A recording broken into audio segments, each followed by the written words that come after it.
president of operations at Telly Tires and Auto Centers. ZipRecruiter helps me find all the right people, even the most difficult jobs to fill. See why 4 out of 5 employers who post a job on ZipRecruiter get a quality candidate within the first day. Now try ZipRecruiter free at ZipRecruiter.com/free.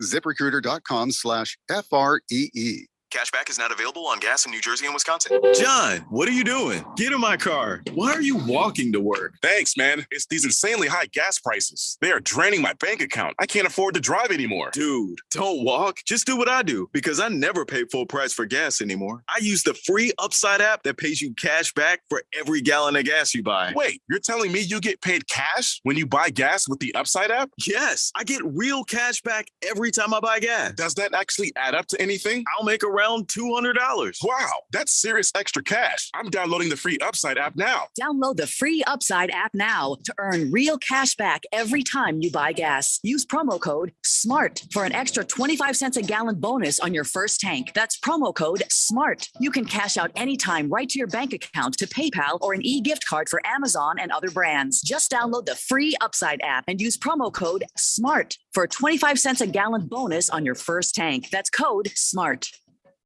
Remember when you could go to the doctor and actually leave feeling better? Hi, this is Dr. Stephen Katz. The problem with our healthcare system is the focus on the system and not on your healthcare. At the Naturopathic Physicians Group in Scottsdale, our doctors are experts in full spectrum healthcare using a natural approach. Patients come in for a variety of issues, including joint pain, chronic conditions, and issues specific to men and women's health. We help people find relief when other doctors have failed. Our naturopathic doctors can restore your pain-free life using cutting-edge regenerative treatments. We can also help restore balance to your immune, digestive, and hormonal systems. Addressing your cause can also improve both mental and emotional stability. If traditional medicines aren't working for you, don't you think it's time to start feeling like yourself again? Call us. We're the Naturopathic Physicians Group in Scottsdale, Arizona at 480-451-6161. That's 480-451-6161, or go to naturopathicgroup.com.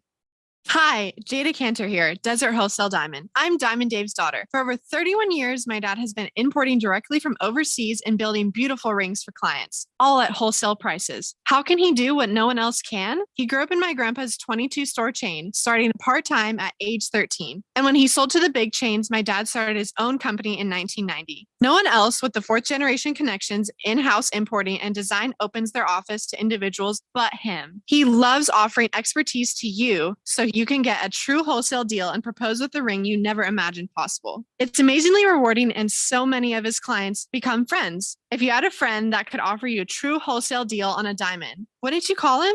Well, now you do. My dad, Diamond Dave. Call Diamond Dave at 480-397-2450 or reach him on Instagram at Diamond Dave Cantor. That's Kantor, or visit him online at diamonddaveaz.com. That's diamonddaveaz.com. KQFN AM Tempe, K257 CD Phoenix at 99.3 FM, K240 EU Fountain Hills at 95.9 FM.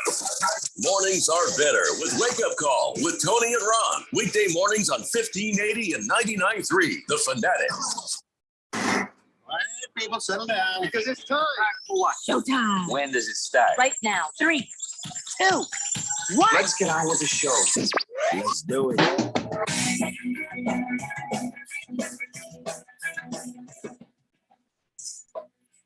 All right, everybody, it's Wednesday here on the Daily Blender on your good friend, your radio pal, Jeffrey O'Brien, alongside Randy White.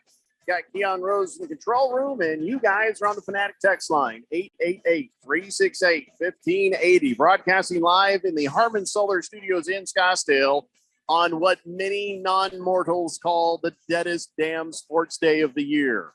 The day after. That's right, the day after the All-Star game. Not a damn thing is happening, and there's nothing to talk about. That's why cowards take this day off.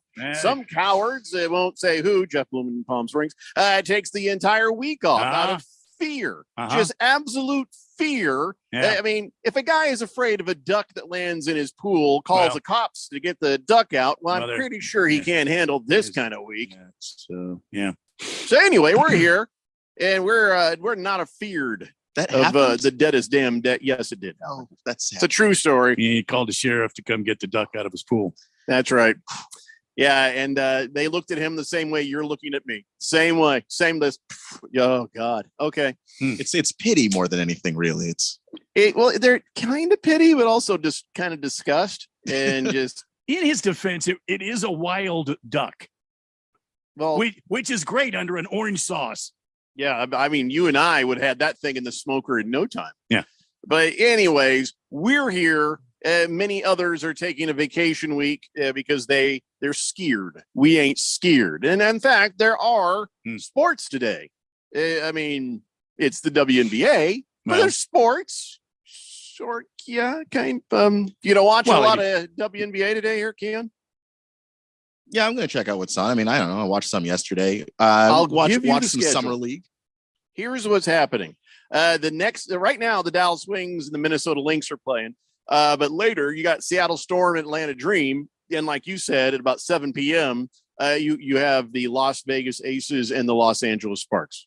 And right now, the odds are heavy in favor of the Las Vegas Aces, 13.5. So yeah, I'm makes just sense. saying. They're basically a super team. Yeah, I mean, they're the most loaded team in the entire league. It's kind of unfair. They're beating the ass off everybody in the WNBA, just absolutely destroying everybody.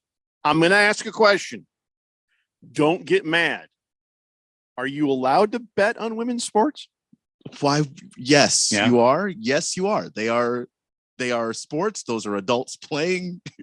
I just figured it was a fair question. On the FanDuel, yeah. You log into the FanDuel, there's WNBA right there on the first page. So they take it seriously. Oh yeah, yeah. Okay. In fact, I believe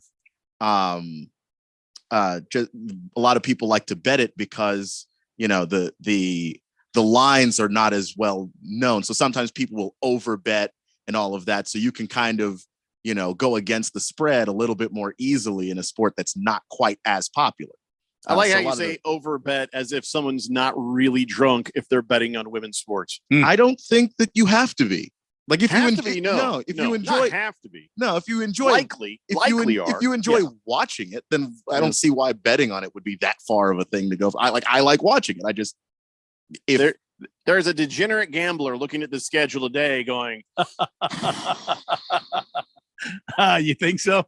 Boy, maybe I can get the Sparks to cover the 12.5 point spread there. I don't think the betting public knows what they're doing. Yeah, I'm sure there's some guy like that, but there are people who legitimately like to watch the WNBA, and I can't imagine that betting on that isn't also fun if you like watching it. I like how they made a big deal about how Brittany Griner dunked. That was like a news story. Brittany Griner dunked. It's like, okay. It doesn't happen all that often in the WNBA. Yeah. Maybe she could do it more and people would watch. I don't know.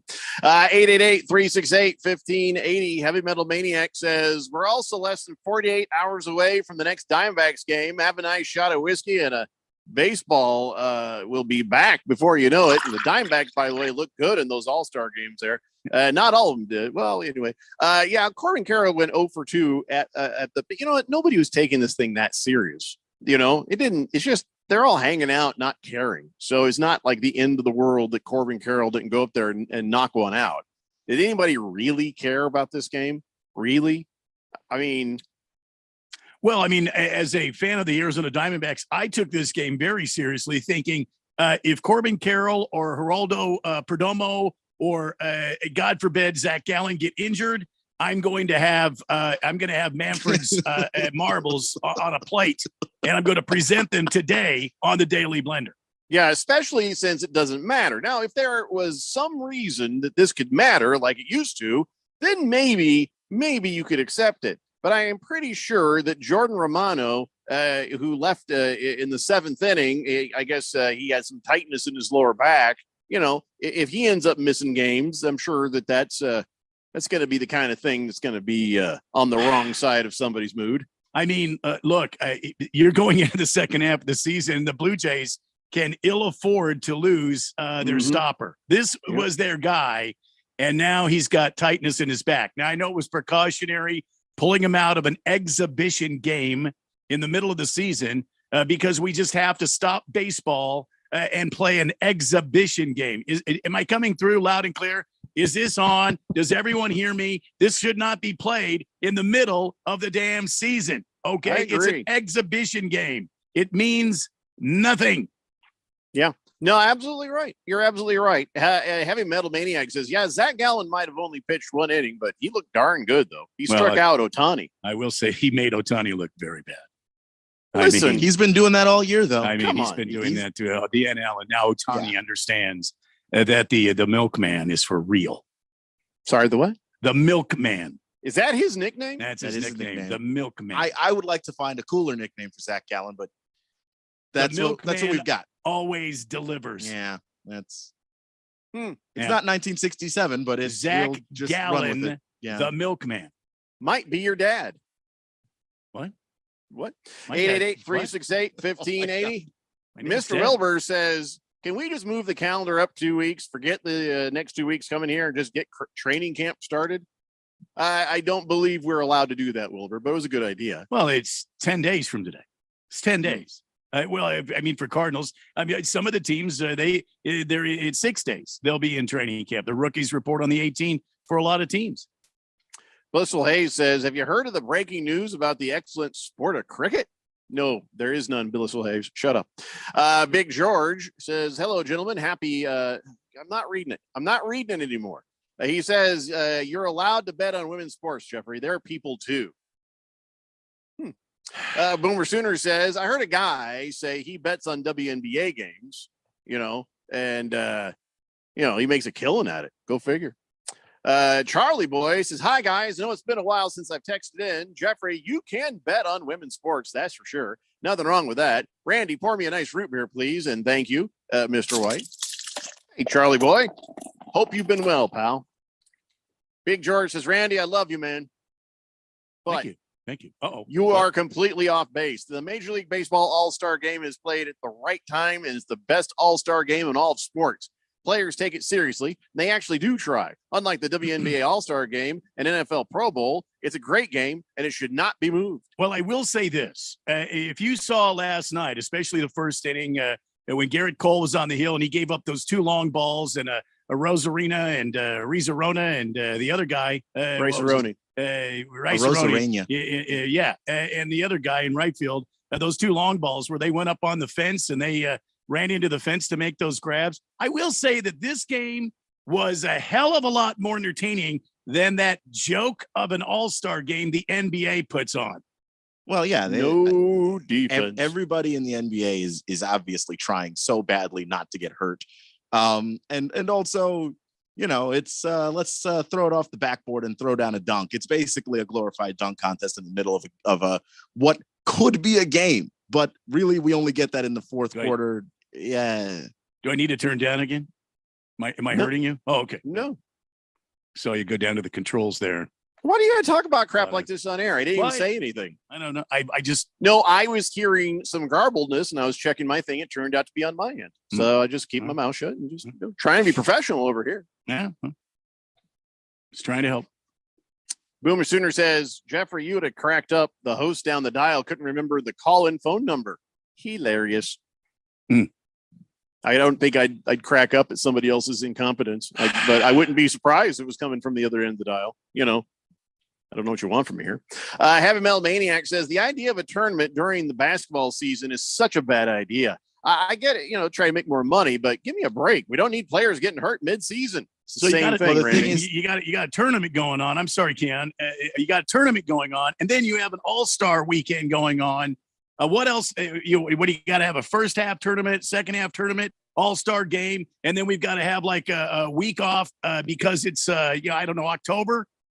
What do we got to do next? The point is the sport is interesting enough on its own. And if it's not interesting enough on its own, you're going down in flames.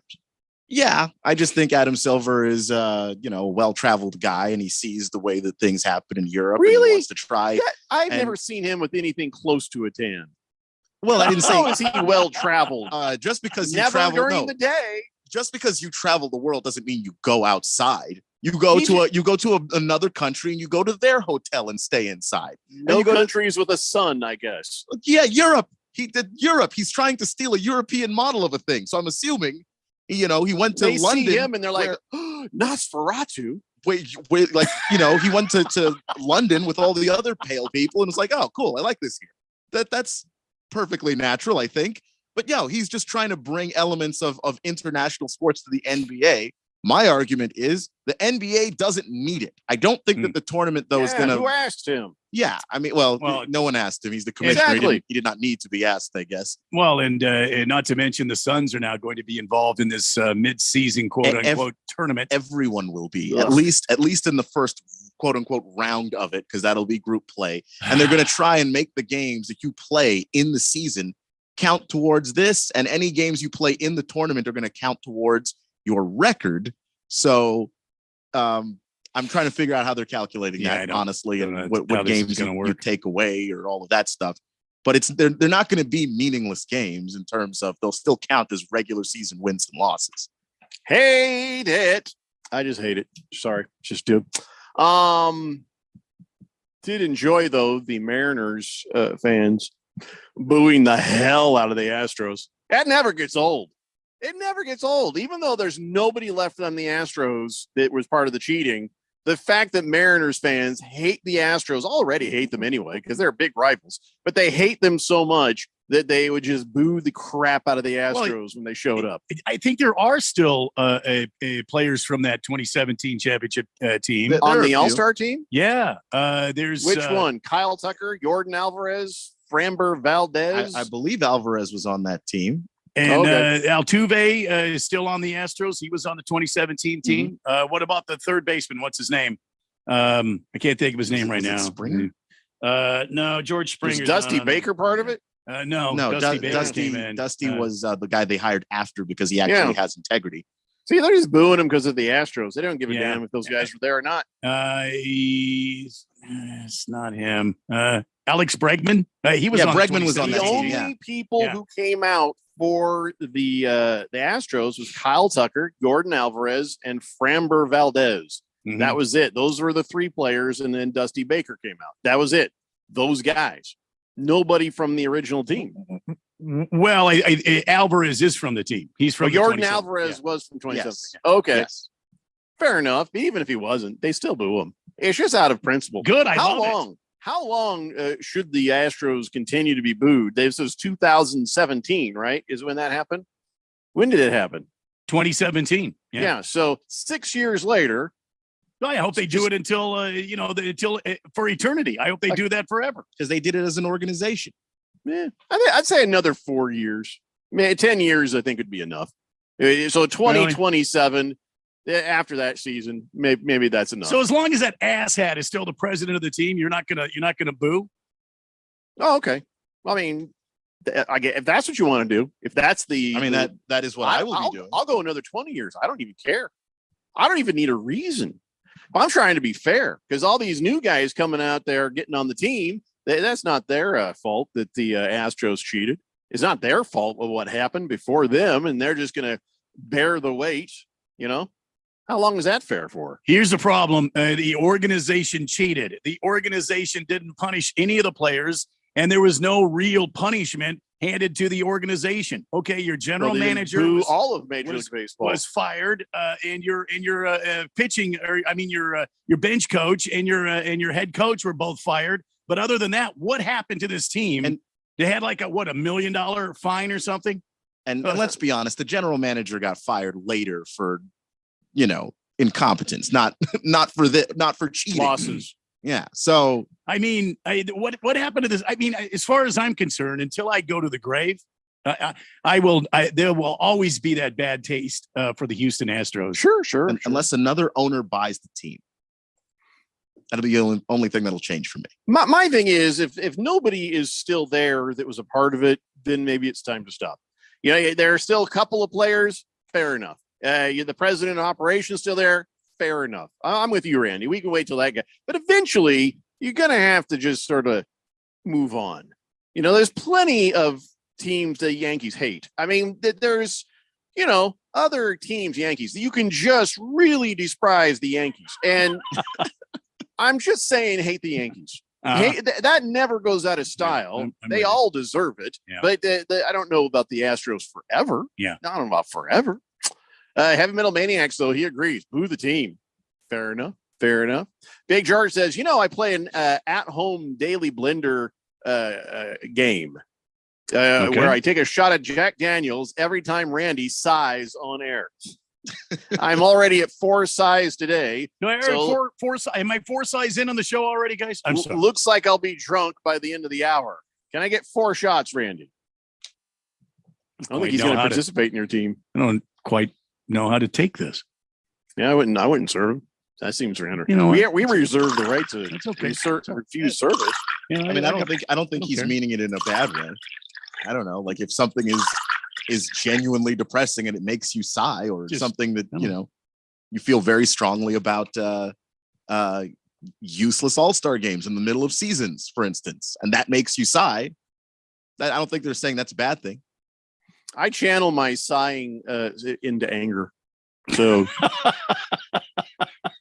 I'd probably sigh a lot too.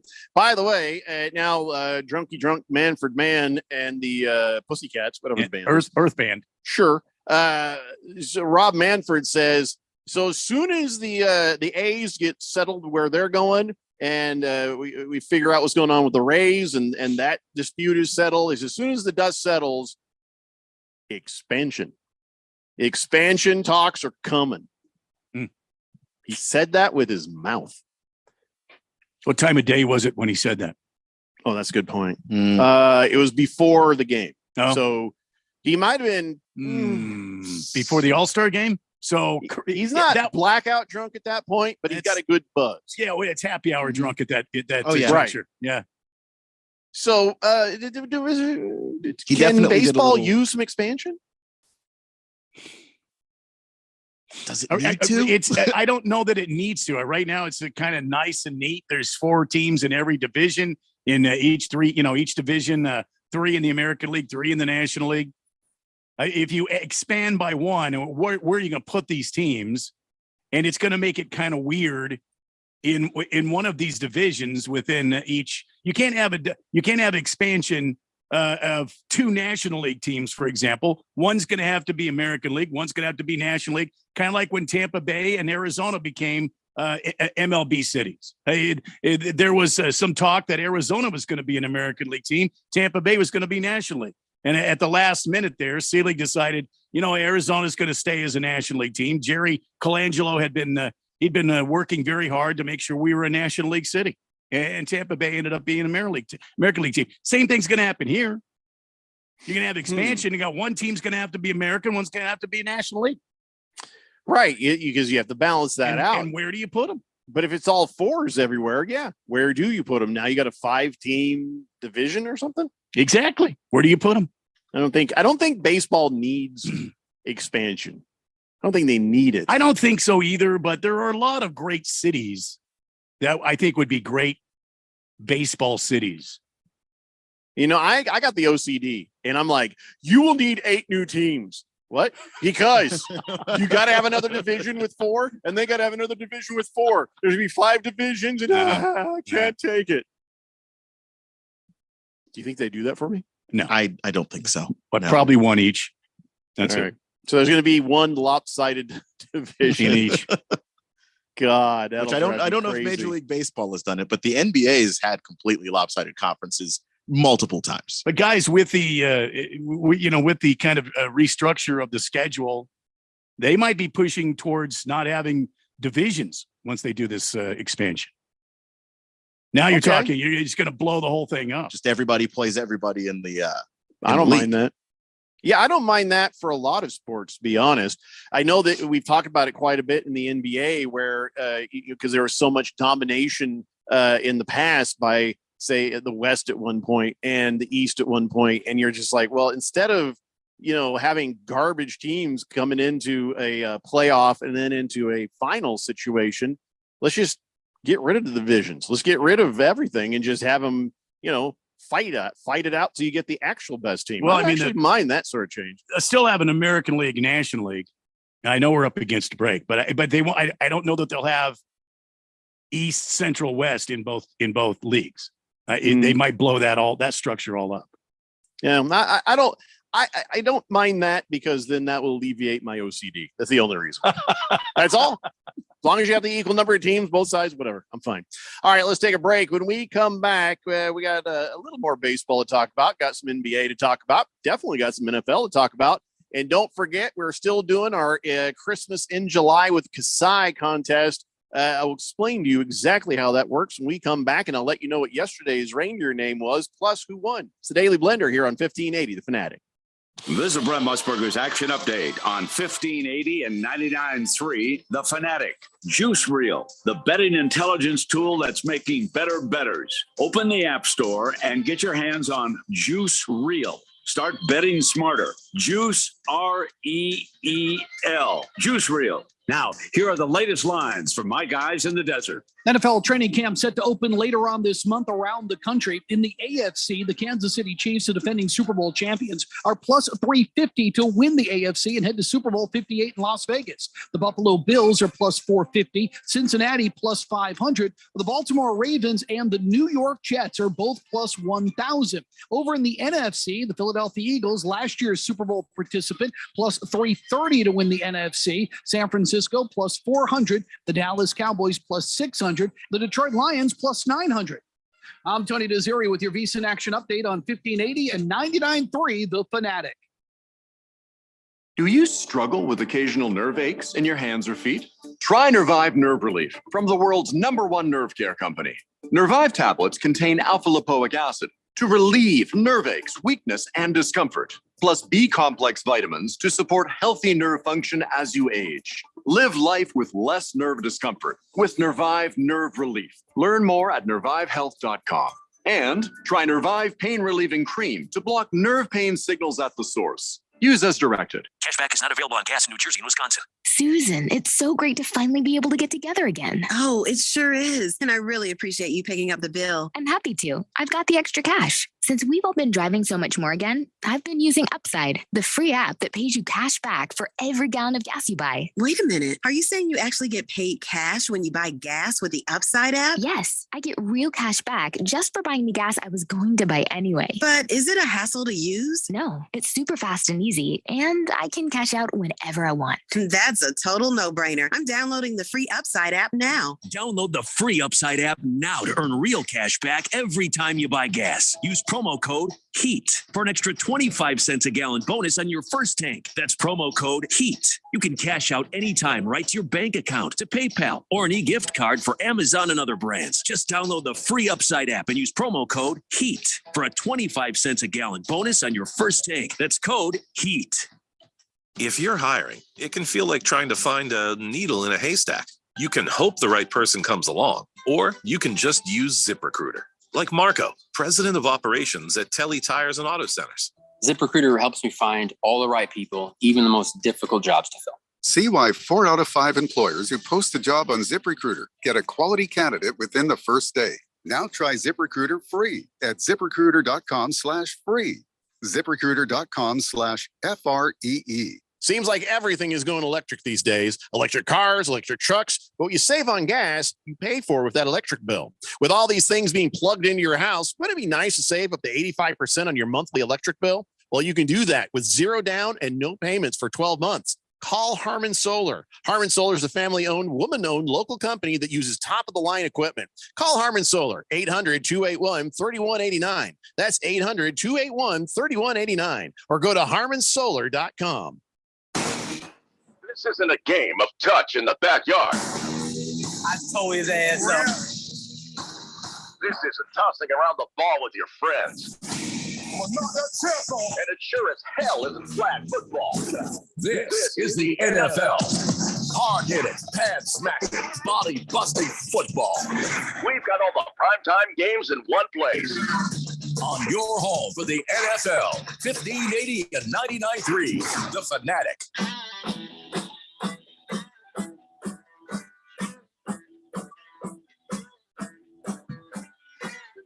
It's the Daily Blender here on 1580 The Fanatic. And yes, it's Christmas in July with Kasai. And let me tell you right first here who won yesterday. It was Navy Brad. Navy Brad won yesterday in the drawing for the $50 gift card from Kasai Japanese Steakhouse. Yesterday's word was Vixen. if you remember correctly. That was the reindeer. Today's reindeer is, you listen and find out, because here's how this works, okay? Here's how to win a $50 gift card from Kasai Japanese Steakhouse. Listen to the blender, and each hour we're going to give the name of one of Santa's reindeer, right? It's not going to be announced or fancy or nothing. We're just going to work it subtly into conversation, sometimes more subtly than others. Reindeer name is, one of the typical 9 reindeer names. No, weirdnesses. Don't try to come up with new ones. It's just of the original 9. So you got to pay attention to catch it, because sometimes we think it's very obvious and it's not. So once you hear the daily reindeer name, text that name in to be entered into the daily drawing for $50 gift card to Kasai Japanese Steakhouse. And then also keep track of all the names given during the week, and then text those in on Friday for a chance to win an additional $50 gift card. So here's what we have so far. Monday, it was Dancer. Tuesday, it was Vixen. Who knows what it'll be today? So keep on listening, and good luck to you. 888-368-1580. I think now we have finally proof that a lot of steroids can cause memory loss. A lot of steroids? Yeah. Hey, did you hear the old Barry Bonds is talking about the Hall of Fame there and saying, hey, I think I should be in the Hall of Fame. And he's like, I don't know why everybody's against me being in the Hall of Fame. Huh. And I get he did was on a podcast or something. And he was just like, I don't know what the deal is. I don't know. Does it bother you? Yeah, I'm human. It bothers me. I'm not some wall sitting up here that doesn't care. Oh, it bothers me. At the same time, I know who I am. And the thing is, people have to understand, I was vindicated. Wait, so what? When was he? When was he vindicated? I went to the court. I was in federal court. I won my case 100%. So where is the vindication of me on my own sport? Is that what? What? He says, I appealed that charge and I won. I'm not under federal. I'm not a criminal of any kind. I'm not anything. My Major League Baseball records are still there. I try to tell everybody this. I don't care if they want to judge athletes on performance enhancing drugs or not. It doesn't matter. Major League Baseball, and let's get this clear and straight, had a rule and has rules, but whether they were broken or not broken, there's rules, some rules. My era, there were no rules. There wasn't? There were rules, Barry. There were rules quite some time. At the beginning of the steroid era, the rules against steroid use were not that strict, and the substances you could use and not use weren't as clear. But Barry Bonds is acting like he didn't play for a long damn time, and that there weren't rules eventually put in that were very specific and definitely applied to him that he definitely broke and went against. He can only say that if you count like the first half of his career, but he played more than that. Yeah. And he was definitely roided at the end. Oh, yeah. Where the rules were. Yeah, absolutely. He says, why is the Hall of Fame punishing me? It doesn't make sense. I am sure that it doesn't to Barry.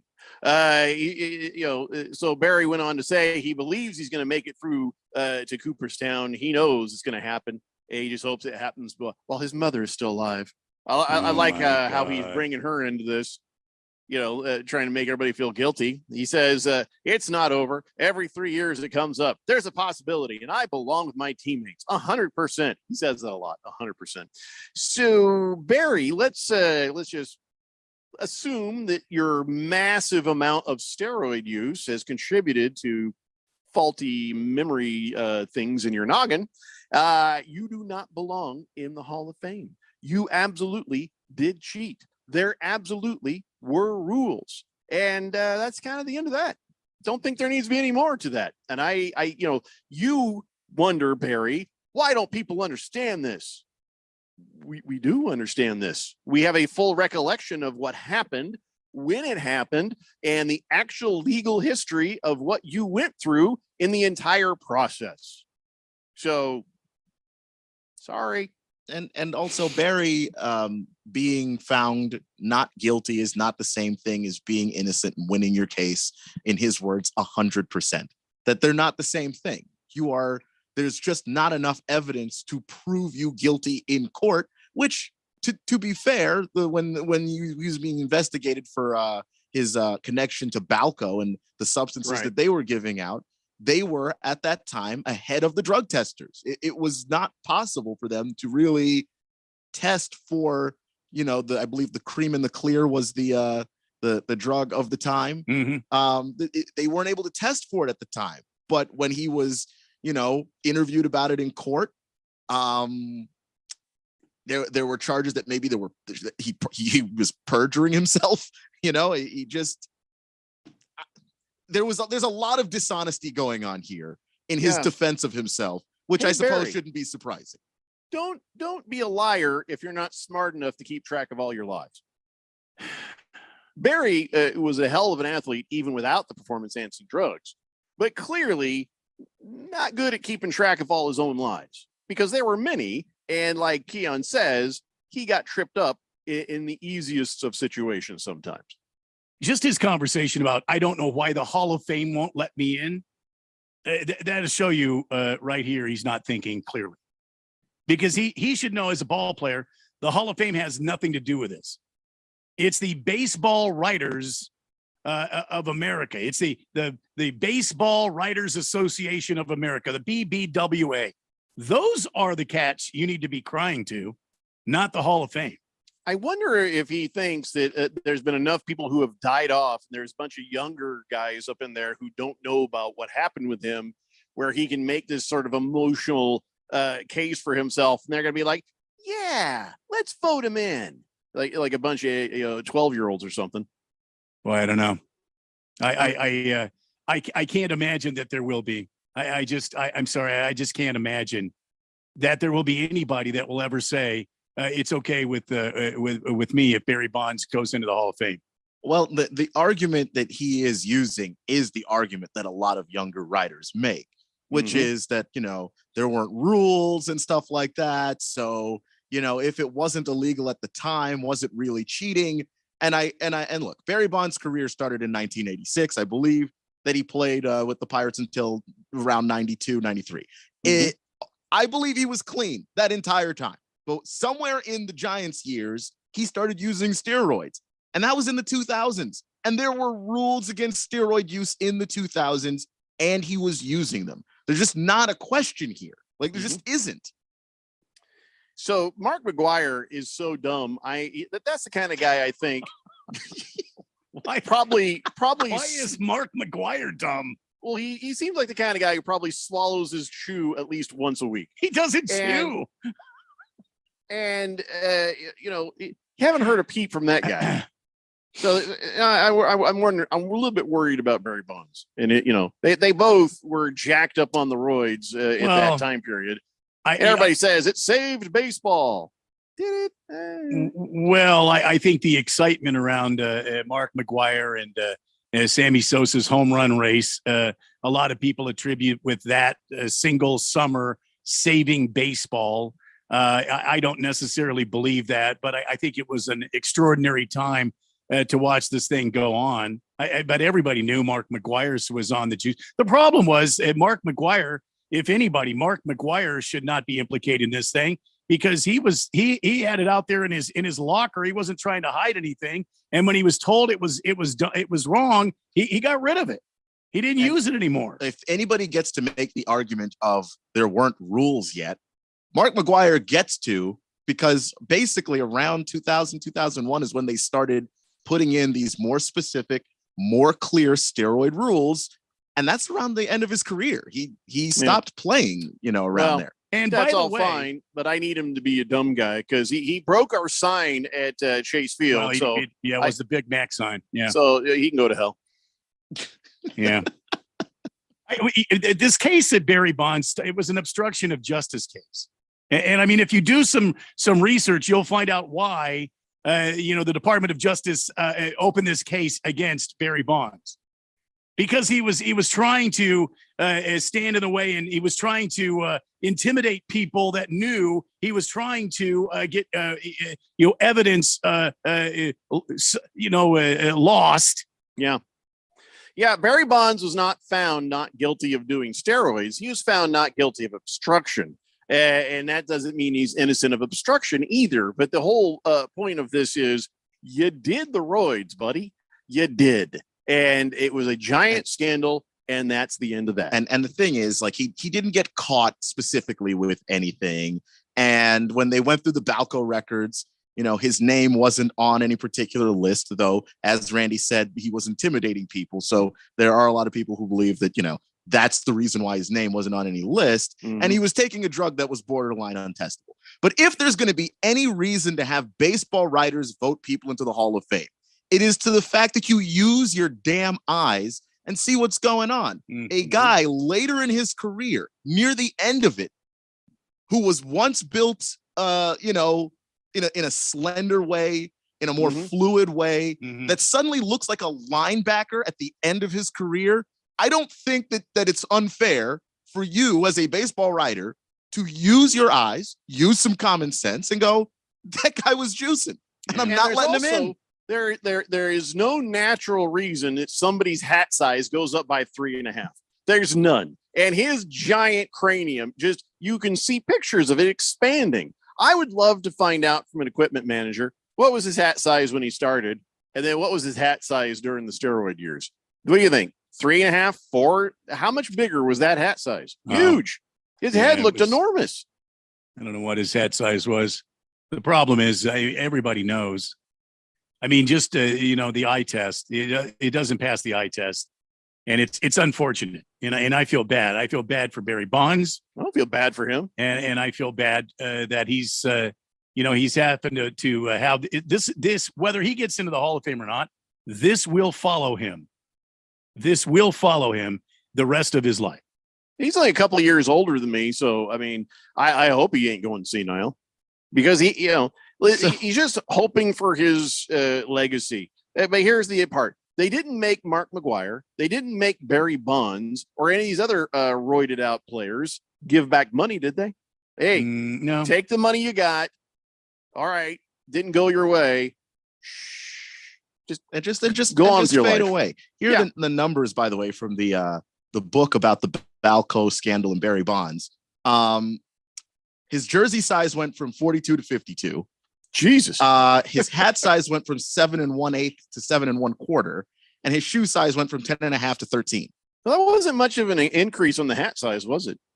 I mean, for just like your head growing, that's quite a lot for 1/8 to 1/4. I mean, that's not a whole lot. I mean, your head just doesn't do that normally. No, though. heads don't generally, but you get a good hairdo going there or something. But he was bald. Oh, right. He was bald. There's a hair you can't even do. Like my hat size has gone up. My hair is much larger than but that's the size of your entire actual skull. That's kind of a lot. Also, his shoe size went up 10 1/2 to 13. So what the hell? Yeah. So how do your feet get longer from steroids? I thought it was usually things got smaller because of steroids. I mean, that's what we were always told when I was a kid. I mean, it does, just not that. Shrinks your wiener, but everything else is going to be oddly large. Why would you keep taking that? Especially after you because you can't give it up. You can't quit because you have that taste of this extra strength. I mean, and people are listening right now. Probably the text line is going to hit me. I generally get one or two guys out there, but you can't change hand-eye coordination. No, you can't. But you can add strength. You can add strength, and that will make the ball fly longer. But who wants their penis to shrink to the size of somebody who drives a Ferrari? You know what I'm saying? Who needs that? There's a lot of things I'll give up in life. That ain't, no, that ain't one of them. Barry Bonds made a poor choice there. That's what I think. All right, let's take a break. More of the Daily Blender after this. You're on 1580, The Fanatic. Cashback is not available on gas in New Jersey and Wisconsin. Susan, it's so great to finally be able to get together again. Oh, it sure is. And I really appreciate you picking up the bill. I'm happy to. I've got the extra cash. Since we've all been driving so much more again, I've been using Upside, the free app that pays you cash back for every gallon of gas you buy. Wait a minute. Are you saying you actually get paid cash when you buy gas with the Upside app? Yes, I get real cash back just for buying the gas I was going to buy anyway. But is it a hassle to use? No, it's super fast and easy, and I can cash out whenever I want. That's a total no-brainer. I'm downloading the free Upside app now. Download the free Upside app now to earn real cash back every time you buy gas. Use promo promo code HEAT for an extra 25 cents a gallon bonus on your first tank. That's promo code HEAT. You can cash out anytime right to your bank account, to PayPal, or an e-gift card for Amazon and other brands. Just download the free Upside app and use promo code HEAT for a 25 cents a gallon bonus on your first tank. That's code HEAT. What's holding you back from learning the language you've always wanted to know? Too hard. Takes too long. Not with Babbel. Babbel's lessons take just 15 minutes a day. 15 minutes isn't long. Nope. And they're fun. So you don't realize you're learning a language, but you are. In 3 weeks, you're able to start having conversations. And Babbel's lessons are built around real life. And with Babbel, it isn't hard. It's perfect. Now try Babbel free. Just go to Babbel.com. That's Babbel.com. Well, Mrs. Grayer, nothing on the x-ray that pinpoints the source of the pain. Let's send you to our lumbar expert. After reviewing the x-rays, I can't see anything wrong. Let's give you a steroid shot for the pain and send you to the lab for some blood work. Tired of the runaround? How about trying a new approach? The holistic approach. At the Naturopathic Physicians Group in Scottsdale, our medical doctors are experts in full spectrum care using a natural approach. Patients come in for a variety of issues, including joint pain, chronic conditions, and issues specific to men's and women's health. Our naturopathic doctors can restore pain-free joint function and restore balance in immune, digestive, and hormone systems, which often improves both immediate physical symptoms and also improves cognition and emotional stability. If traditional medicines aren't working, don't you think it's time to start feeling like yourself again? Call Naturopathic Physicians Group at 480-451-6161. That's 480-451-6161. Or go to naturopathicgroup.com. When it comes to covering the high school sports scene in Arizona, AZ Preps 365 has all the answers. Every Saturday morning from 8 until 10, they break down games, interview the newsmakers, talk with coaches from around the state, and stay up to date with what's happening with prep athletes and breaking news from the Arizona prep scene. It's AZ Preps 365, 8 till 10 Saturday mornings on 1580 and 99.3 The Fanatic, and always on at 1580thefanatic.com. If you hit, pass it, dunk it, shoot it, check it, throw it, putt it, or block it, then we're gonna talk about it. I like that. I just thought I'd clear that up. 1580 and 99.3, The Fanatic, and always on at 1580thefanatic.com.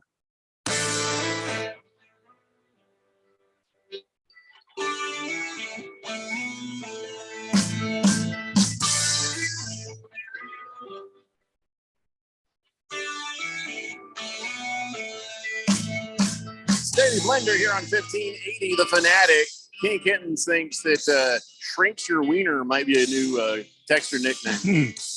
I don't know if we could get that through the committee, but I mean, I could certainly put it on the list. I think we've had worse. Shrinks your wiener? Yeah. King Kittens also wants to know, what ESPY are we nominated for tonight? We are not nominated for an ESPY. Thankfully. Yeah, we're not athletes, and I think you have to be an athlete. I think you have to be somebody of note to get an ESPY. Mm-hmm. And you know, I don't care about ESPN. So there. Flying Monkeys says, it also doesn't help that Barry Bonds was an epic douche nozzle to the press during his career, which, by the way, are the people that are supposed to vote for him. That's right, the press. Yes, You are correct. And by the way, another guy who was an epic douche nozzle to everybody, Pete Rose, when he got in trouble for the gambling, and out of nowhere, and I don't know why, Will Levis hasn't even taken one snap in the NFL yet, and yet some reason he's out there showing support for Pete Rose, saying, yeah, Pete Rose should be in the Hall of Fame. Dude, you probably weren't even born yet when that all went down. He's 24 years old, right? So he doesn't even know what the hell he's talking about, does he? Probably not. Probably not. So I think he heard somebody say something and thought he would say it too. May have done his own research. Can't say that, but may have done his own research and come to his own conclusion. He doesn't look like the research type. I mean, look, if you look at what's going on right now in Major League Baseball and who's been allowed to go into the Hall of Fame and junk like that. I mean, why are we holding out on Pete Rose? I mean, all the players in that episode have gone on. Bud Selig should have reinstated Pete Rose. I think that was probably Pete Rose's best opportunity to get reinstated in baseball and therefore end up in the Hall of Fame. But I mean, who's going to do it now? I mean, the Selig's no longer the commissioner. You got Drunky Drunk in there. He doesn't even know what day it is. How are you going to get Pete Rose out of eternal Gehenna? I don't think it's going to happen. Was that Rob Manfred looked at the thing and reviewed all that stuff when he first became the commissioner, and he's like, "Yeah, no." Rob Manfred can't see. He's drunk all the time. He is reading 2 reports. Yeah. Well, I'm just saying. I mean, it's sort of a double. It's kind of like the NFL, sort of a double standard, if you ask me. I mean, you've got a guy that's playing. It's a sexual abuser. That's playing the game after only 11 games being put away. But you've got other guys being thrown out the entire damn season and indefinitely for betting. Are you kidding me? Are you kidding me right now? I don't mind if you enforce the rules, but when you enforce the rules of gambling harder than you enforce the rules about domestic violence or drug use or other sorts of things, or the sexual assault of over 20 massage therapists, right? If you want all those different things, if you take those less seriously than gambling, bye credibility. Well, that's all I got to say. I mean, it's and the same thing goes for Major League Baseball. I mean, if Barry Bonds, I've said it before, I'll say it again. If Barry Bonds ends up in the Hall of Fame, then by God, Pete Rose should be reinstated and he should be in the Hall of Fame. I don't think either are going to make it, and that's fine by me too. I don't care. That whole thing with Pete Rose, that was of his own doing. Nobody did that to Pete Rose. Pete Rose did it to himself, and it's hung around all this time. So I don't give a damn. Barry Bonds says, Big George, is he using the O.J. Simpson argument there? I wasn't found guilty in a criminal court. Yeah, but if I did it, yeah. I mean, I don't think he's saying it that way. Blissful Hayes says, bottom line is Major League Baseball has recognized Barry Bonds as the all-time home run leader there. Therefore, he should absolutely be in the Hall of Fame. Well, they recognize that he has the stats, but many of those were gotten by what you would call ill-gotten gains due to steroids. So, just saying. Hookem Hottie says, so all I need to do is take steroids and my feet will grow because I wear kid-sized shoes. So of course, it might also grow hair on my chest, so I don't need that. There will always be trade-offs. Yeah. So maybe let that one go, but and also what it might do to your penis. That's something you really got to worry about. And there it is. There it is, ladies and gentlemen. Cardinal Art says, I bet Pedro Gomez voted for Bonds. Pour me a cold, nice brew there, Randy. Boomer Sooner says, those droids also make you become kind of anxious, kind of angry. A lot of personality change stuff there. He knows an awful lot about steroids. Well, Boomer Sooner, are you on the steroids? I think roid rage is a pretty common thing. I don't think you need to be on steroids to know that it exists. Boomer Sooner's got some rage issues. Navy Brad says baseball commissioner is related to Skeletor, Okay. Blissful Hayes says all your arguments are invalid when Major League Baseball has already recognized Barry Bonds as that person. Well, I realize that, but he's not in the Hall of Fame. He hasn't been elected to the Hall of Fame. He can be on the record books all you want, but he doesn't put him in the damn Hall of Fame. You know what? Until we are all dead, then people are still going to remember in their head, even if it's not on the print with the asterisks, we all see Barry Bonds and we're like, well, we know how he did that. So until we all die and nobody knows the history of Barry Bonds, those records are tainted. And I cannot stress this enough. The Hall of Fame, the Baseball Hall of Fame, is not funded or run by Major League Baseball. No. Nor do all of the people affiliated with it have ties to Major League Baseball. Some do, but not everybody. So Major League Baseball can recognize whatever it wants. That ain't the Hall of Fame. Heavy Metal Maniac says, I, for one, will never stop booing the Houston A-holes. They cheated the game. They should have that title voided, and none of their players should ever get in the Hall of Fame that were on that team. I agree. That's heavy duty, Heavy Metal Maniac. Historian wants you to know that, back in 1976, that's when the Family Feud debuted on ABC. Nice. Was that with Richard Dawson when he was? Had to be. French kissing everybody. Had to be. So many women got herpes on that show from his kisses. God. I mean, that was crazy. If you think I have a hard time watching people kiss trophies after like they win the Super Bowl or the NBA finals or whatever, kissing Richard Dawson, like about 3 days later, you'll have a little bump on your lip. An entire generation of young men learned how to kiss from Richard Dawson watching that show. Single-handedly, oh yeah, spread herpes throughout the Western United States. Hello, darling. I googled Richard Dawson, and the first thing that came up was a picture of him kissing. And there you go. Everybody. He kissed everybody. No, there's another one. Yeah, no, that seems like that's all he did. Hookamati's really thinking about having these steroids. She says, well, listen, if I suddenly grow a penis, I wouldn't have to wait in line at the bathroom. Well, that's true. It's a good point. No, we do enjoy the fact we don't have to wait in lines. King Kenton says, all right, well, it's not just WNBA in action on the deadest day of the sports year. He says, tonight in Gold Cup action, United States plays Panama. In a half hour later, Jamaica and Mexico tango. Jeffrey. Is this baseball, basketball? Soccer. Of course, it's soccer. Soccer, Jeffrey. Yeah. I just thought I'd help you out. Mm-hmm. Here, I got excited. I thought maybe it was like something that we'd watch. Soccer. Not anything we'd ever watch. No, it's soccer. That's not helpful, King Ken. I'll be honest. That is not helpful. He just got you, and he's laughing right now. No, I'm not upset about it. You know, maybe somebody out there likes the soccer. So enjoy. Hey, so Pat Fitzgerald has predictably gotten himself a lawyer saying they've breached my contracts and they've damaged my reputation severely.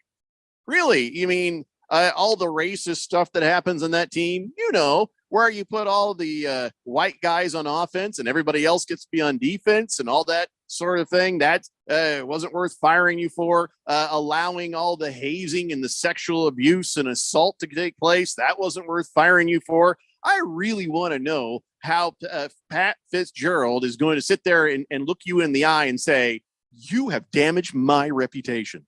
Wow. Pat, you did that yourself. You did that yourself.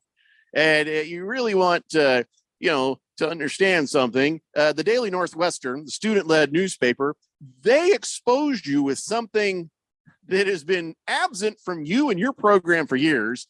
It's one single word, and it's called the truth. They brought out witnesses, tons of them, and were able to basically expose you for what you are. So, okay, I am sure that Pat Fitzgerald is sitting somewhere and some lawyer is just taking up the cause to try to get a settlement.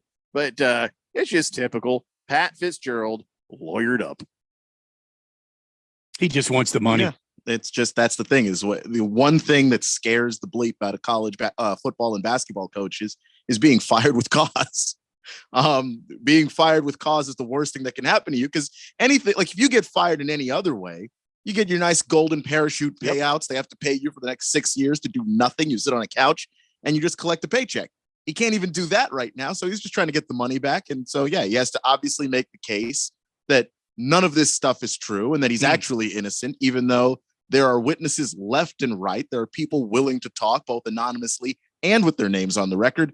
I don't think that Pat Fitzgerald has a leg to stand on. And I don't know why his lawyer thought to convince him that he did. And here's the mistake of Pat Fitzgerald. If you were hoping that you could sort of walk off and maybe some of this dust would die down and somewhere you could get maybe a job as a high school coach, I don't know. That's going to end, because the more you push, the more they're going to bring out more people with stories. There'll be new information. All sorts of, things that we hadn't even heard about yet are going to come out, and they should. But so getting yourself a lawyer and getting ready to sue people, it's like, man, just maybe take a weekend and realize the truth of your situation, right? Absolutely. I had not heard the thing about the race thing. I did not hear that.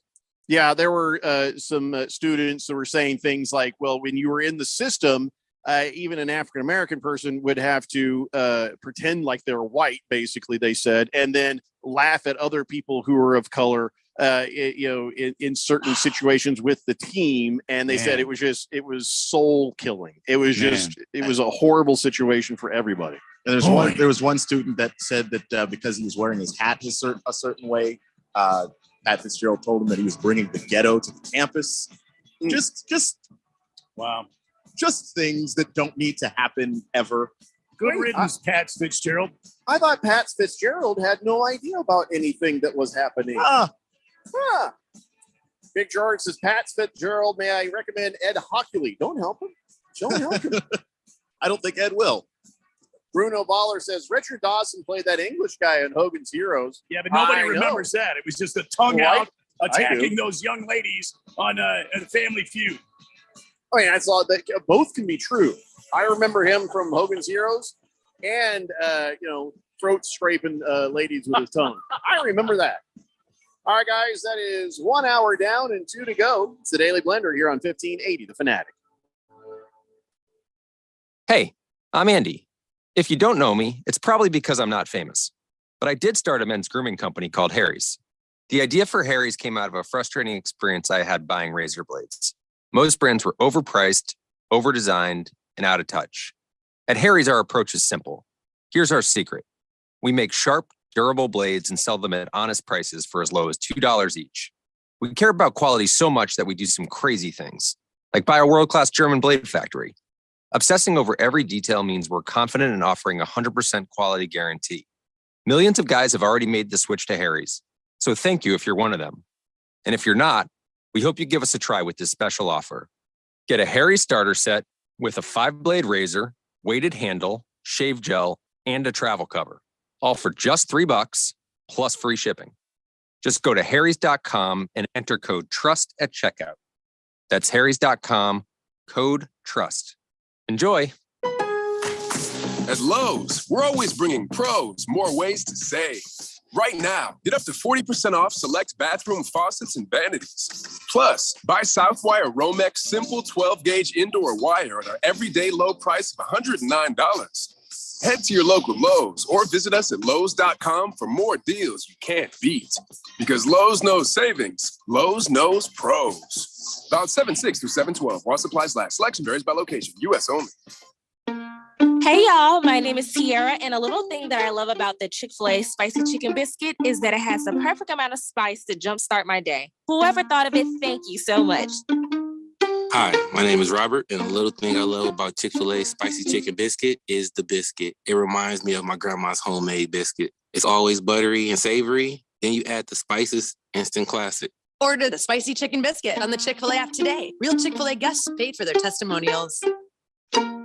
Go into Ben Bridge and ask to speak to a bridge. They aren't there. Shane Company, no one named Shane there. Robbins Brothers has been owned by a VC firm for years. Jared, that name came from a focus group. Hi, Diamond Dave Cantor, the only wholesale 4th generation diamond importer, GI graduate that you can actually meet in person. At Desert Wholesale Diamond, I'm importing the diamonds, designing and coordinating the custom rings, and I'm here. Deal with a full bore retail store. You're paying their huge overhead, their shareholder profit, and multiple mid-level managers. Buying a diamond is a major life moment purchase. You should be dealing with the source, and I'm it. We're in a professional office building to give you the one-on-one service a purchase like this deserves. I'm connected to the largest diamond cutters in the world, cutting out all the layers that add to the price of a diamond. Call 480-397-2450. That's 480-397-2450. Or follow Dave on Instagram at Diamond Dave Cantor. That's at Diamond Dave, Kantor. KQFN Tempe. Also transmitting on K25CD Phoenix at 99.3 FM. And K240U Fountain Hills at 95.9 FM. People settle down because it's time. For what? Showtime. When does it start? Right now. 3, 2, 1. Let's get on with the show. Let's do it.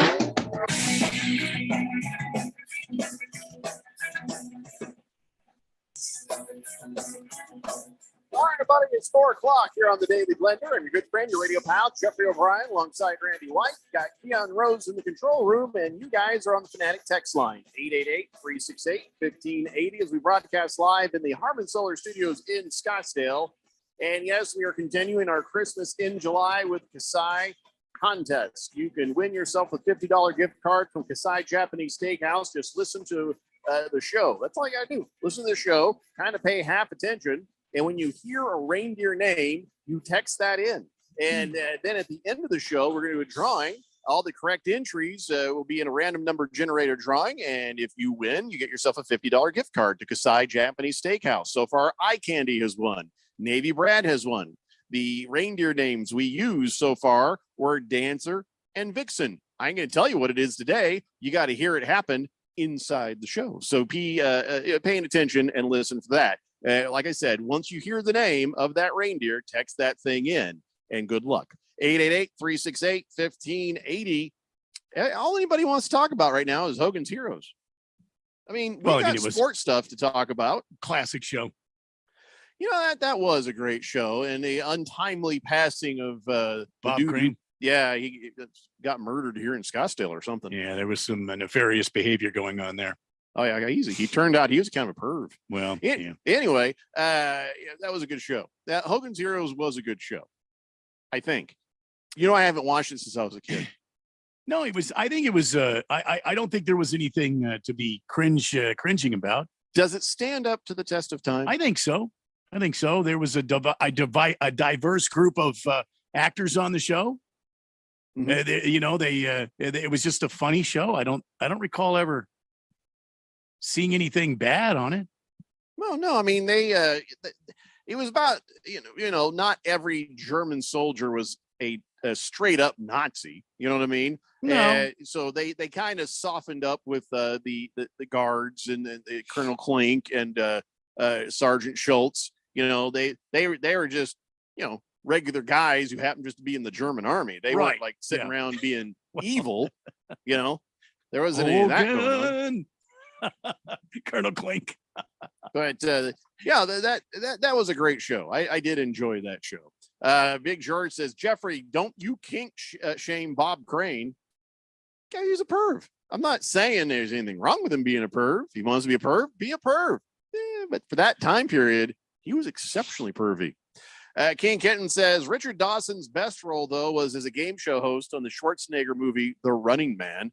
Yeah, it was. That was pretty good. That was a pretty good movie right there.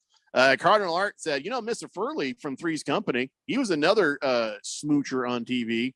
Never seen a kiss he didn't like. Mr. Furley. That was... no, that wasn't Don Knotts. That was Ron Feld, something, but who was he kissing on? I don't remember that. No, Furley was Don Knotts. I didn't think that was Furley. I think it was. Mr. Roper was the other guy. So no, Furley. Oh, you're right. Furley was Don Knotts. Okay. I don't remember Don Knotts kissing on people. I don't remember that either. The Erectinator says, I know nothing. Yeah, we know that about you. I don't know what are you trying to? Sergeant Schultz. Oh, well, that works both ways for Erectinator. Well, so yeah. Anyway, so we have a few football things to talk about here real fast. Let's just get these out of the way. I'm just desperately trying to get myself into a football conversation here. Okay. Like we said yesterday, we now have the full schedule of the NFL primetime games that's going to air here on 1580 The Fanatic this season. And every Monday night, Thursday night, Sunday night football game, it is in our calendar. And it is very, very, very exciting. So before we get to talk about all the football, I do want to talk about fantasy football a little bit later on, maybe pre-ranking some of who we think the best players are going to be this year. I don't know. I mean, seems too early. I don't know why. That thing where it's like when you were a kid and you thought about the year 2000 seemed like a million years away. Oh, yeah. And then all of a sudden there it was. And that's the same thing right now. Fantasy football, you're like, it seems a bit early, right? No. Do you realize that we are 1 month and I think 1 month and a week from having our fantasy football draft? A month and a week? Yeah, it's pretty crazy. Yeah. So, it's not too early to start thinking about those things. It's not too early. Anyway, so before we get to that, though, let's talk about some other things. Hey, remember we talked about how Georgia had a hard time with the old speeding thing, and old Kirby Smart was just like, hey, we're taking care of it. We're talking to the guys. We're making sure that they're being aware. Hey, sorry, what's that? Samuel Mpemba was ticketed for driving 88 in a 55-mile-an-hour zone. Okay, forget everything I just said. I got to go do a thing. Yeah, they're still speeding like crazy people over there. And one of the things that popped up that, again, I just, there seems to be this little weird narrative that's starting to pop up where anything wrong happens, they want to blame the NIL. They want to blame that. They're like, well, now we got all this NIL money out there and everybody's driving these very fast cars. So that's bound to happen. And again, Keon will remind you, these guys were getting paid under the table before they're being paid over the table. Mm-hmm. And so you can't blame NIL, name and likeness money coming to these players for the problems, because guess what, Kirby Smart, your school seems to have a bigger problem with it than anybody else. Other schools have money. Other schools have cars. Your school has, people dying, people wrecking, people racing, people driving irresponsibly. It seems to be a real problem at your school. So don't sit there and blame the NIL monies on this. I mean, is there easier access? Maybe. But that is disingenuous to turn around and say, well, it's the NIL's fault. Whatever happened to the day, Jeffrey, when, an athlete would show up on the practice field day one of practice and the coach would go over the rules, and I remember the coach going over the rules with us. I mean, it's, just obvious things. You got to take care of your schoolwork. You got to have passing grades, no monkey business in class just because you're out here playing on the team. Because if you're not getting a good grade, you won't be playing on this team. And then if you break the school rules, not only will you have the school discipline to deal with, but then when you come out here, you'll have me to deal with. And if you get into trouble, I remember one time my coach and two of the guys that I was on the team with, we were monkeying around, and one of us got in trouble in the science building. Well, coach heard about it. And for that whole practice, all we did was run. That's all we did. He just said, you three, he called us out, and you guys go ahead and just take off. And when I get tired of watching you run, then I'll call you in. Maybe next time when you want to, mess around, you'll think about this. And coaches would call you to be a better representative of what the school is supposed to be. They would hold you to be somebody of high character and doing the right thing, because even though you're a kid with the other kids, you're kind of a role model. So back in the day, we used to expect more out of student athletes, and that was just the thing. And I, listen, I understand that Kirby Smart has a problem, and he understands he's got a problem, but blaming the NIL, that's not the solution, because that's not really the problem. And what is Kirby Smart going to do? I mean, Kirby Smart can't control that. You know what I mean? The problem is he didn't do enough early on. Problem now exists. He says we've had interventions and we've tried to talk to everybody, but but see, right now you've already created this monster that you're trying to control. You should have been ahead of this thing and explaining to these kids all along the way what was expected. And I agree to an extent that the money is an issue, but it's not the money going to the players. It's the money going to these coaches, and they're under an incredible amount of pressure to win games at all times. Because I promise, I know he should have gotten ahead of this before, but I promise if Kirby Smart says next dude that gets caught speeding, you're out for 3 games. I don't care who you are. Doesn't matter if you're a starter. Doesn't matter if you're a 5-star or a 3-star. I see a speeding car. I get word from the police. I get word from the campus that you were speeding and there's a ticket involved. You're not playing. I guarantee you the speeding stops. I promise. But he doesn't want to lose. Because he's blaming it on faster cars that showed up because of the NIL. I got news for you. A 2020 Dodge Durango, not necessarily a faster car. Neither is a Dodge Charger. That's like basically the Honda Accord of muscle cars. It's not even that fast. Man, when I was in college, I got caught speeding in a 99 Camry. You don't need a fast car to drive too fast for the speed limits. So you're right, Keon. If Kirby Smart would put his foot down and say enough is enough, no tolerance, things would absolutely change. But see, like Keon's right. You cannot lose a game in college football. You lose one game And that puts you under all sorts of scrutiny, and you may or may not make it to the championship. Well, you're going to lose your players one way or the other. Does Kirby Smart want to make sure he wins every game, or does he want to make sure he brings every kid home alive? Because guess what? He has failed there. See, I don't think Kirby Smart is worried about that. 888-368-1580. Silly Wabbit says, well, I guess Kirby Smart's not very smart. Beer Bob wants to know if we're going to do another remote for the draft this year. I'm waiting to find out where the hell we're going. I do not know yet. I have not been told. Hopefully we will be able to make an announcement of where we're going to do our Daily Blender fantasy football drafts, hopefully by August 1st. That's what we're hoping for there. George says, Randy, when you played high school football, you guys just had leather helmets, and that's why you had to run so much. Well, I played baseball, and no, we actually didn't have leather helmets. I'm not that old. Big George. I wish I had a leather helmet. I'd wear it. I'd wear it around. I got my son one of those giant, night helmets, those big metal helmets. And before I gave it to him for his birthday, because I got it 3 weeks earlier, I drove around in it.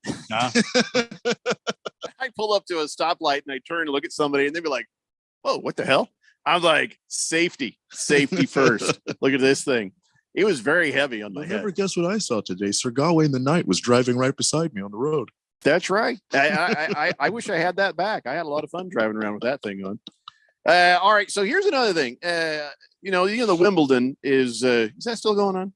I think it's still going on. All right. Yeah. All right. Well, this Andrei Rublev, this Russian guy. You don't say. He understands. He understands what's happening. He's actually one of the few brave Russian people who is opposed to the conflict between Russia and the Ukraine. And he understands why, people get a little salty about him showing up to play tennis. And if somebody from the Ukraine doesn't want to shake his hand, he's like, yeah, okay, I get it. This gal the other day from Russia, she kind of tantrumed out on the whole thing a little bit. She was upset about it. This guy's like, listen, I don't know. He says, being Russian means I don't deserve support of the Wimbledon crowd, I guess. But he says, but people have been very nice. He says people have been very supportive. Even though Victoria Azarenka got booed off the court there, he's just like, that's fine. He says, I get it. It's sad. He says, I don't deserve, I like that thought process, not deserving. Now, I think that we have to understand this guy, it ain't his war. And, but he understands how everybody else feels about it. So I thought, hearing him say that kind of sad a little bit, but fair enough. Fair enough. Yes, I just think that, these people deserve respect because, unless they have just vocally supported the war and said, no, this is absolutely the right thing to do, which I haven't heard any athlete come out and say, that they at least deserve the respect of not being booed for everything that they do. It's not like they deserve cheers and applause and all of that, but you do deserve some level of respect. If the other player doesn't want to shake your hand in a political sense, then okay, fine. But I don't know if it's necessary for the crowd to boo somebody just because they happen to be from Russia. If you learn that Victoria Azarenka is a hardliner and she got a Putin t-shirt on and all that, all right, boo away. But this Andrei Rublev guy, he's actually, spoken up and said, yeah, I don't agree with Russia's invasion of the Ukraine. I don't agree with this. Which people need to understand too, is kind of a risky thing to say. Yeah, that's very risky. Yeah, I mean, I can't even fault any Russian athletes for not saying anything. If your family is back home in Russia and you're out here, saying whatever, criticizing the government, you could be putting your family in danger. He went on camera right before it all happened and said, no war, please. Before he played in Dubai, this guy actually spoke up and said, hey, no war, please. That's the kind of thing in Putin's Russia where you say that one day, the next day you're playing tennis and somebody hands you a Gatorade, you drink it and you're frothing and rolling around on the ground. Putin loves to poison people. That's his thing. That's how he's got low testosterone, because women like to poison people. And that's Putin's go-to move. He likes to poison people. Did you know that, Keon? I did not know that, no. Yeah. If you piss off your girlfriend and then she comes up to you with a drink, don't do it. Just don't. Yeah. My wife reminds me of that. We're watching Criminal Minds or some show like that. She's like, women are the ones who are known for poisoning. I'm just like, wait, yeah, you. What's going on in your pretty little head? Are you trying to just kind of tell me something? Did I leave a I'm toilet seat doing up? the mental math on where did I get this drink? Who opened my beer? I can't remember now. Yeah. Oh, by the way, Britney Spears, you know her? She's insane. She attacked Victor Wembanyama, right? Yeah, she attacked him with a tomahawk chop right in the back. Yep. He went down like a sack of potatoes, and then she suplexed him. Oh, yeah. None of that happened. Britney Spears, traded, hey, Victor Wembanyama, I want to meet you. Why does a 40-year-old woman feel necessary to meet Victor Wembanyama? I don't know. He's just a really tall basketball player. I don't know. I think there's something, kind of. Do you think she's really watching college basketball? No, I don't. Well, he didn't play in college, but no, she doesn't have to. She's watching French basketball. No, but she doesn't have to be. He's clearly the largest person you have ever seen. It doesn't matter who you are, basically. Yeah. Just interest factor. So she runs up on him, and then she gets smacked in the face by a security guard accidentally. He smacked her hand into her face. And I guess about half an hour later, somebody came over and apologized, said, hey, sorry about that. But she is now going on there making her crazy videos saying she wants a public apology from the NBA. Well, that's not going to happen. Yeah, who in the NBA needs to apologize to you? Victor Wembanyama. He didn't do nothing. He's just walking, minding his own business. Security told him, look forward, keep moving, don't stop. And he did that. He said he was sorry that it happened. It clearly bothered him that it happened in the first place. I don't know how sorry he needs to be beyond that. I think, is she looking for some freebies? Give her a jersey. Send her something in the mail. I don't know what her expectation is. This is just kind of. She is crazy. Just seems like a more of an attention thing. That's what she wants. The Does she want Greg Popovich to come by and have a sit down? I don't think that there's a plan beyond that. Just being in the cycle, being in front of people, in front of people's eyeballs, and being in the limelight where she hasn't been for a real long time. I couldn't even watch the video because it came up on my newsfeed, and I clicked on. She says, "Hey gang, I have to tell you about a confrontation that I had." I'm like, click. I just can't. Just too much crazy. And, this is somebody who has, back in the day, a ginormous pop star, crowds pressing in on her all the time. And I'm sure that her security probably has flattened a few people. And she should probably understand this more than anybody. Hookamati says Britney Spears' husband is the basketball fan, and he told her, hey, look, that's Victor Wembanyama. So she goes sprinting after him. Victor. What? She's nuts. She's just nuts. I may have to block her on Twitter. Is that what it's come to? That'll show her. I may have to do that.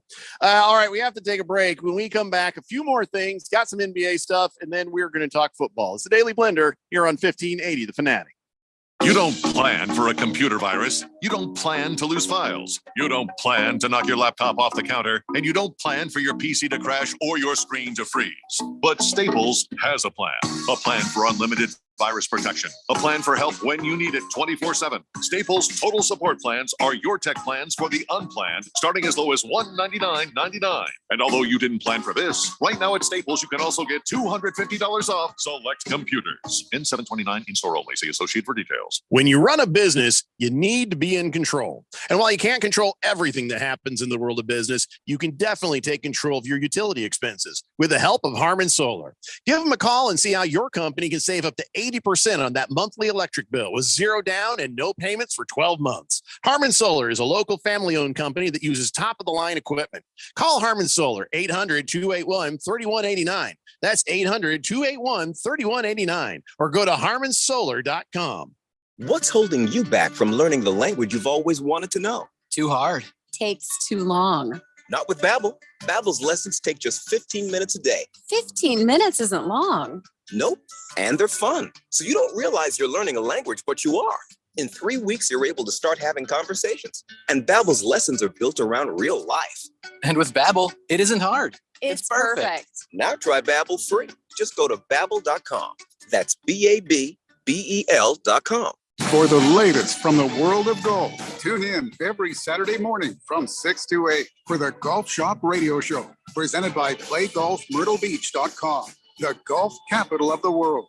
Hosts Mark Greenhelch and Matt Blanchard talk golf from tee to green and everything in between. If you like golf, you're going to love Golf Shop Radio. Before you tee up, drop on in. Welcome to the Golf Shop here on 1580 and 99.3 The Fanatic. Did you know there are resources out there to support every Arizona service member, veteran, and their family? The Be Connected program is available statewide at no cost. We're here to help you navigate the system and get connected to whatever resources you need. Call 866-4AZ-VETS to talk directly to caring people professionally trained to help you. This message is brought to you by the Arizona Coalition for Military Families, the Arizona Department of Veteran Services, and Arizona's Be Connected partners.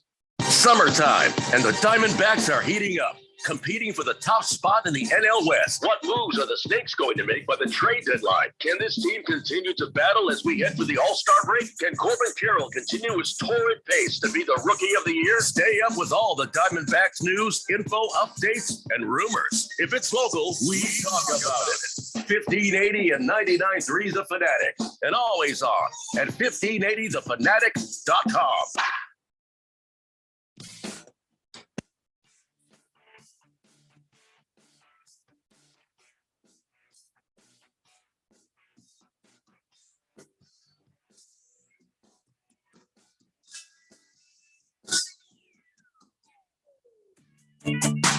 Jerry Blender here on 1580 The Fanatic. Well, Britney Spears is trying to put out that she's traumatized by her situation, trying to meet Victor Wembanyama. And now Scottie Pippen's ex-wife is saying she's traumatized by Michael Jordan not approving of dating his son, Marcus. Here's the thing, I guess that Larsa Pippen and Marcus Jordan, they do a podcast. Does everybody do a podcast now? Apparently. Yep. Mm-hmm. It's not, because it's just not hard to do. You could go to Best Buy, get yourself a $25 mic, and do you do a podcast? I do not. Randy, No. do you do a podcast? Only on this show. Yeah. Okay. Anyway, so they are sitting there talking about it, and she says, "Oh, I was traumatized. I am traumatized." Now, this is a grown ass lady, right? Okay, she's old enough to be his father, but or date his father. And she says, "I was traumatized. I was embarrassed." Here's what it was: Michael Jordan was walking in the car. Somebody says, "Hey, are you okay with Larsa Pippen dating your son?" And he goes, "No," and he gets in the car. Now, Marcus Jordan says, "Well, Dad was probably a little tipsy there. He enjoys a nice beverage, and he might have been a little drunky drunk right there, just having a good time." And she says it literally went everywhere. I think people started to think that I was lying when I said that your dad was okay with us dating. And I guess he told them, and Michael Jordan called Marcus Jordan several times, even after that, saying, "I'm kidding. Everything's fine with you guys dating, and everything's okay." That is really raised to the level of traumatizing, though. So can I ask a question? Yes. Michael Jordan, he's on his third wife now, I think, and his or is it fiance?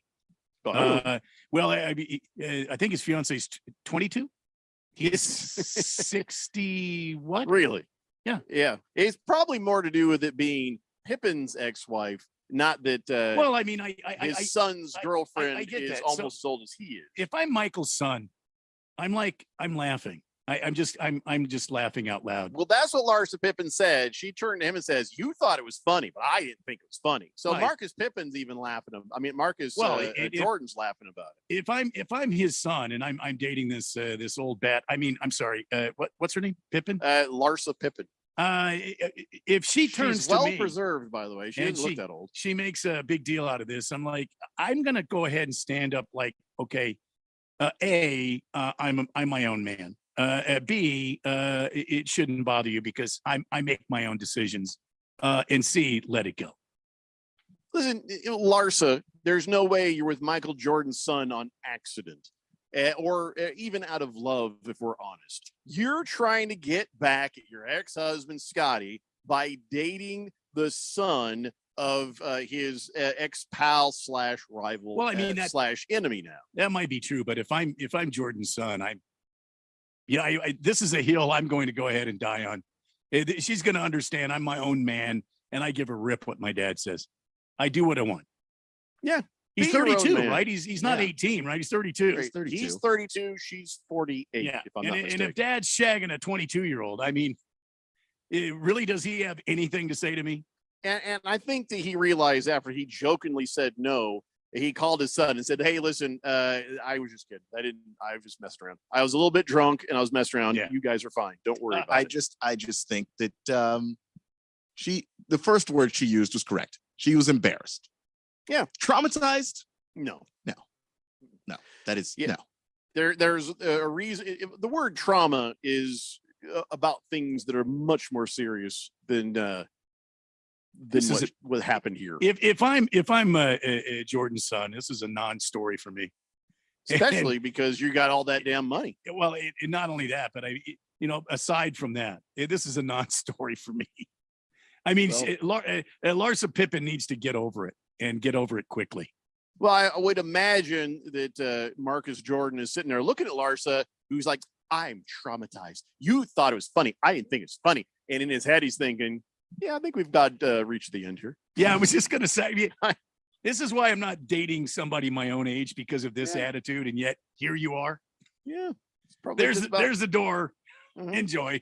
It's probably about time here. I think that last sand has gone through the hourglass on this relationship. All right, gonna move on. You know who I feel bad for? I don't feel bad for Larsa Pippen. I don't feel bad for Scottie Pippen. I don't feel bad for those guys. I feel bad for the guy that we all heard about in the news. This 35-year-old guy from Long Island who did you hear about this guy in Vegas? He was at a casino in Vegas, and evidently he went nuts. His name is Brian Danilzik. And at about 11:20 p.m. at night, cops got a report of, I guess he just out of nowhere started punching this guy with one leg. This one-legged man. And so security footage shows him just go up to the guy for no reason, starts wailing on him, and somebody pulled him off. And so his response to that was to get fully naked and then start streaking through the casino. He was gone by the time the cops got there. Then they track him down in another casino, still fully naked. And then when they tried to arrest him, he ran off to a third casino. This time he went right to Harrah's down the street, ran through the place naked, jumped on a poker table, started dancing, and then he kind of sat back, spread his legs, and showed everybody what God did or did not give him. Wow. And I guess there's a video of this on TMZ. I don't want to see that. No. Yeah, at one point he laid down on his back, spread him, and just exposed everything. Yeah. Anyway, so security eventually got him into custody, and police say he appeared to be in altered mental state.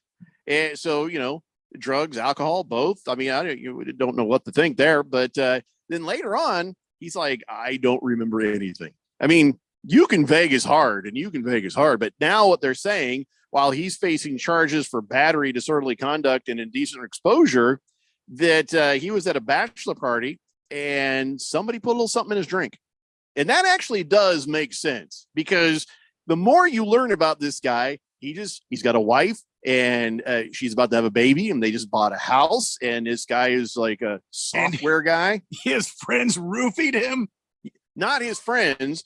They say that they were in this bar, and they were sitting around talking about homeowners insurance. That's how boring this guy is. They're sitting around talking about homeowners insurance, and somebody says, "Hey, round for everybody," and they're like, "Yay!" And they're roofied him. Yeah, they're getting ready to leave, and they're like, "Oh wait, we got this drink right here." So they grab the drinks, they start drinking it, and then right after he goes, "Whew, I'm feeling a little off right now. I'm feeling kind of weird. Something's wrong with me. And then, of course, the next thing you know, he runs off, starts punching a guy with no legs. And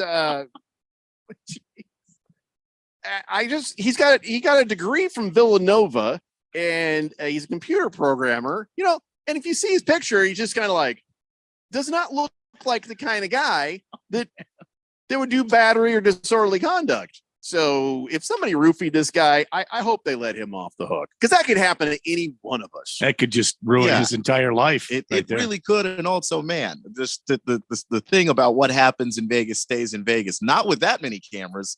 Oh my God! They had the whole episode. From different casinos. Whatever they slipped him, it worked fast. Like 10, 15 minutes later, he went from homeowner's insurance conversation to naked on a craps table. That is quick. That is some sort of drugs right there. I feel bad for this guy because, also, I feel like this will also be my excuse for anything I do wrong at this wedding this weekend. What was in that drink? Yeah. Oh, it's all hazy. We just got here, honey. Okay. Boy, do I feel different. Okay. Blissful Man says, was the one-legged man heading to IHOP to eat? Yeah, that's a 2-minute. Make it a 5. That's a 5-minute on age. yeah. You don't come in here with the jokes like that. Really not helpful. But no, his name was not Eileen. Just go ahead and give yourself another 5-minute right there. Yeah, you're going to try the woman's side of it. Yeah, forget that. Okay, listen, I'm all for new foods. Yes. I like the new foods. I'll try anything, but I'm not trying this. I like the Burger King, Randy. I love Burger King. Yeah. That was my first national radio commercial I ever did. Burger King was for Burger King. Okay. The Whopper. Yeah. When it was 99 cents, the 99-cent Whopper. I remember those days. I remember you and I would go down to the Burger King there. Oh, yeah. It was just one right down from the radio station. Yep. Every day I'd eat a Whopper. Oh, yeah. And you know what my trick was then? I would shake pepper on it. Just a little bit of pepper, gave it more of a barbecue kind of taste. I don't know why. I forgot I used to do that. Anyway, so Burger King, they're saying, hey, we got a new burger for you in Thailand. So you're like, ooh, well, why do they get it? Where's our? And then I realized why. It's not even a burger. It's an atrocity. It's an abomination. They're calling it the real cheeseburger. You know what's wrong with this real cheeseburger, Randy? Oh, no. There's no burger. Oh, no. It's just a bun with 20 slices of American cheese on it. Oh, no. You see that on the camera right there? Oh. They don't even melt it. Oh, It's just no. they throw that many slices of cheese and say, here you go. Enjoy.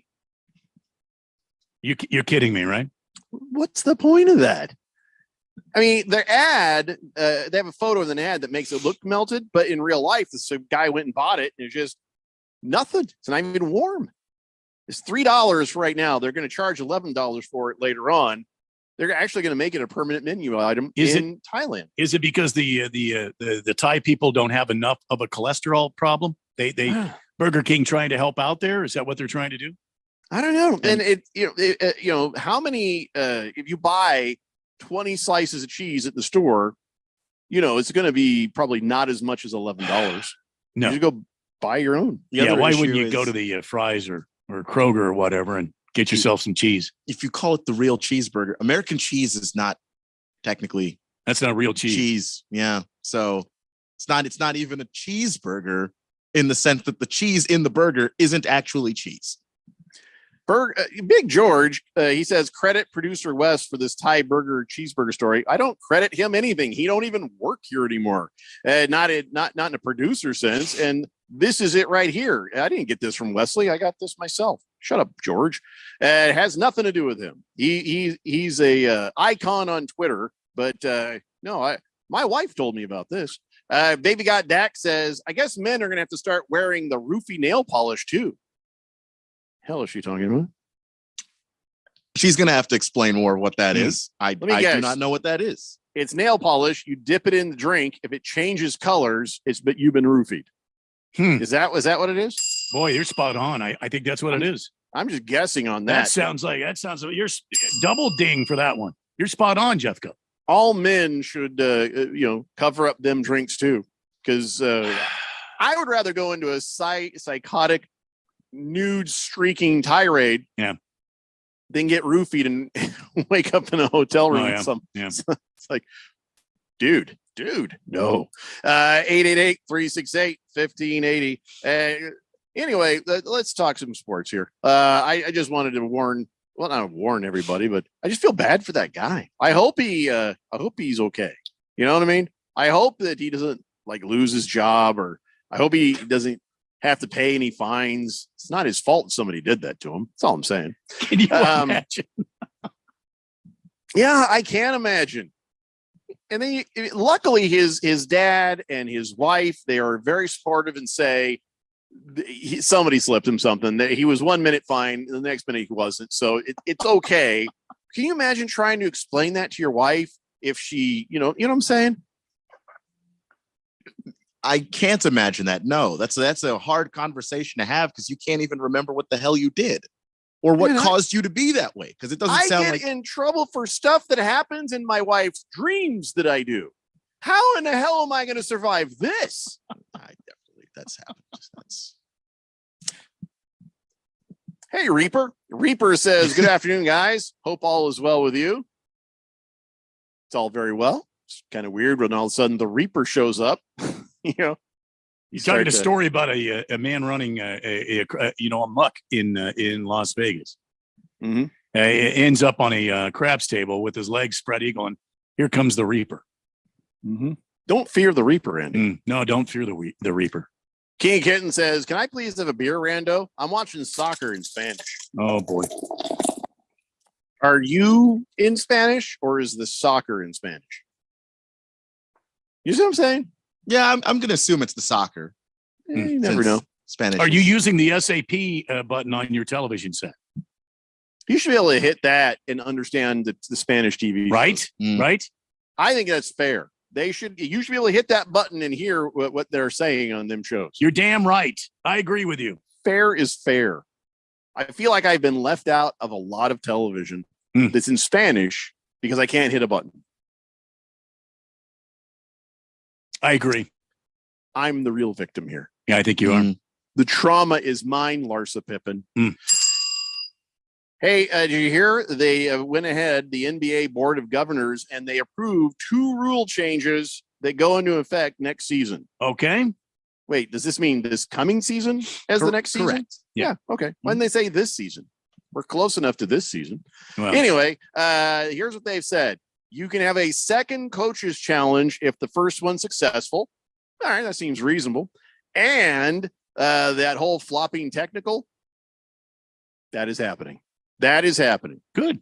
I like it. It's good and bad because we saw that first one they did in the summer league and kind of had some issues with that there was an actual foul and he got teed up for a flop. So this is chicken and egg stuff. Let's say you get fouled in the play, but nobody sees it.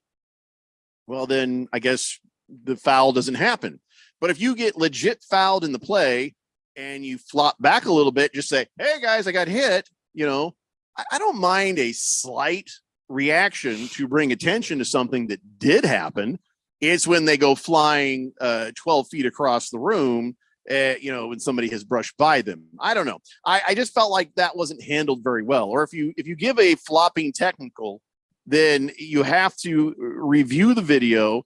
If there was a legit foul first, then those baskets need to be shot, free throws, whatever, but you could still give them the flopping technical if you want. I don't know. It's kind of chicken and egg because if you didn't make that motion, would they have seen the original foul? You see what I'm saying? And I do think the flopping technical is supposed to be for, egregious flopping, not just you threw your head back because you actually did get hit in the head. It's supposed to be because that's how they use it for the fine when they fine people for flopping. It's usually the person that threw themselves 25 feet across the court. That's the person that gets fined. That's what this is supposed to be for. But I could see a world where referees apply this in different ways in different situations. So the league's pre-existing post-game flop violation mode, that's still going to be there. What they're going to do is you'll get like a $2,000 fine, and it'll increase every time that happens. So I'm all for punishing floppers, but want to make sure you're fair to the people who are actually getting fouled. Yeah, but I don't know. Anyway, so I guess as we see, they're going to do this on a 1-year trial basis. So let's just see if they get it right. All right, let's take a break. We'll be back with more. It's the Daily Blender here on 1580 The Fanatic. What's holding you back from learning the language you've always wanted to know? Too hard. Takes too long. Not with Babbel. Babbel's lessons take just 15 minutes a day. 15 minutes isn't long. Nope. And they're fun. So you don't realize you're learning a language, but you are. In 3 weeks, you're able to start having conversations. And Babbel's lessons are built around real life.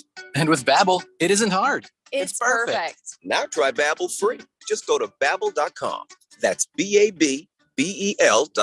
Cashback is not available on gas in New Jersey and Wisconsin. Susan, it's so great to finally be able to get together again. Oh, it sure is. And I really appreciate you picking up the bill. I'm happy to. I've got the extra cash. Since we've all been driving so much more again, I've been using Upside, the free app that pays you cash back for every gallon of gas you buy. Wait a minute. Are you saying you actually get paid cash when you buy gas with the Upside app? Yes, I get real cash back just for buying the gas I was going to buy anyway. But is it a hassle to use? No, it's super fast and easy, and I can cash out whenever I want. That's a total no-brainer. I'm downloading the free Upside app now. Download the free Upside app now to earn real cash back every time you buy gas. Use promo code HEAT for an extra 25 cents a gallon bonus on your first tank. That's promo code HEAT. You can cash out anytime right to your bank account, to PayPal, or an e-gift card for Amazon and other brands. Just download the free Upside app and use promo code HEAT for a 25 cents a gallon bonus on your first tank. That's code HEAT.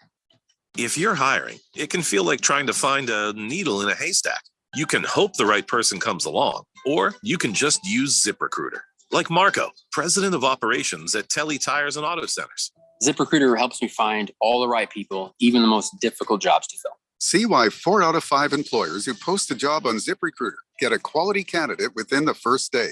Now try ZipRecruiter free at ZipRecruiter.com/free. ZipRecruiter.com/FREE. Christmas in July is back at Kasai Japanese Steakhouse in Scottsdale. Get a $20 bonus gift card for every $100 gift card you buy.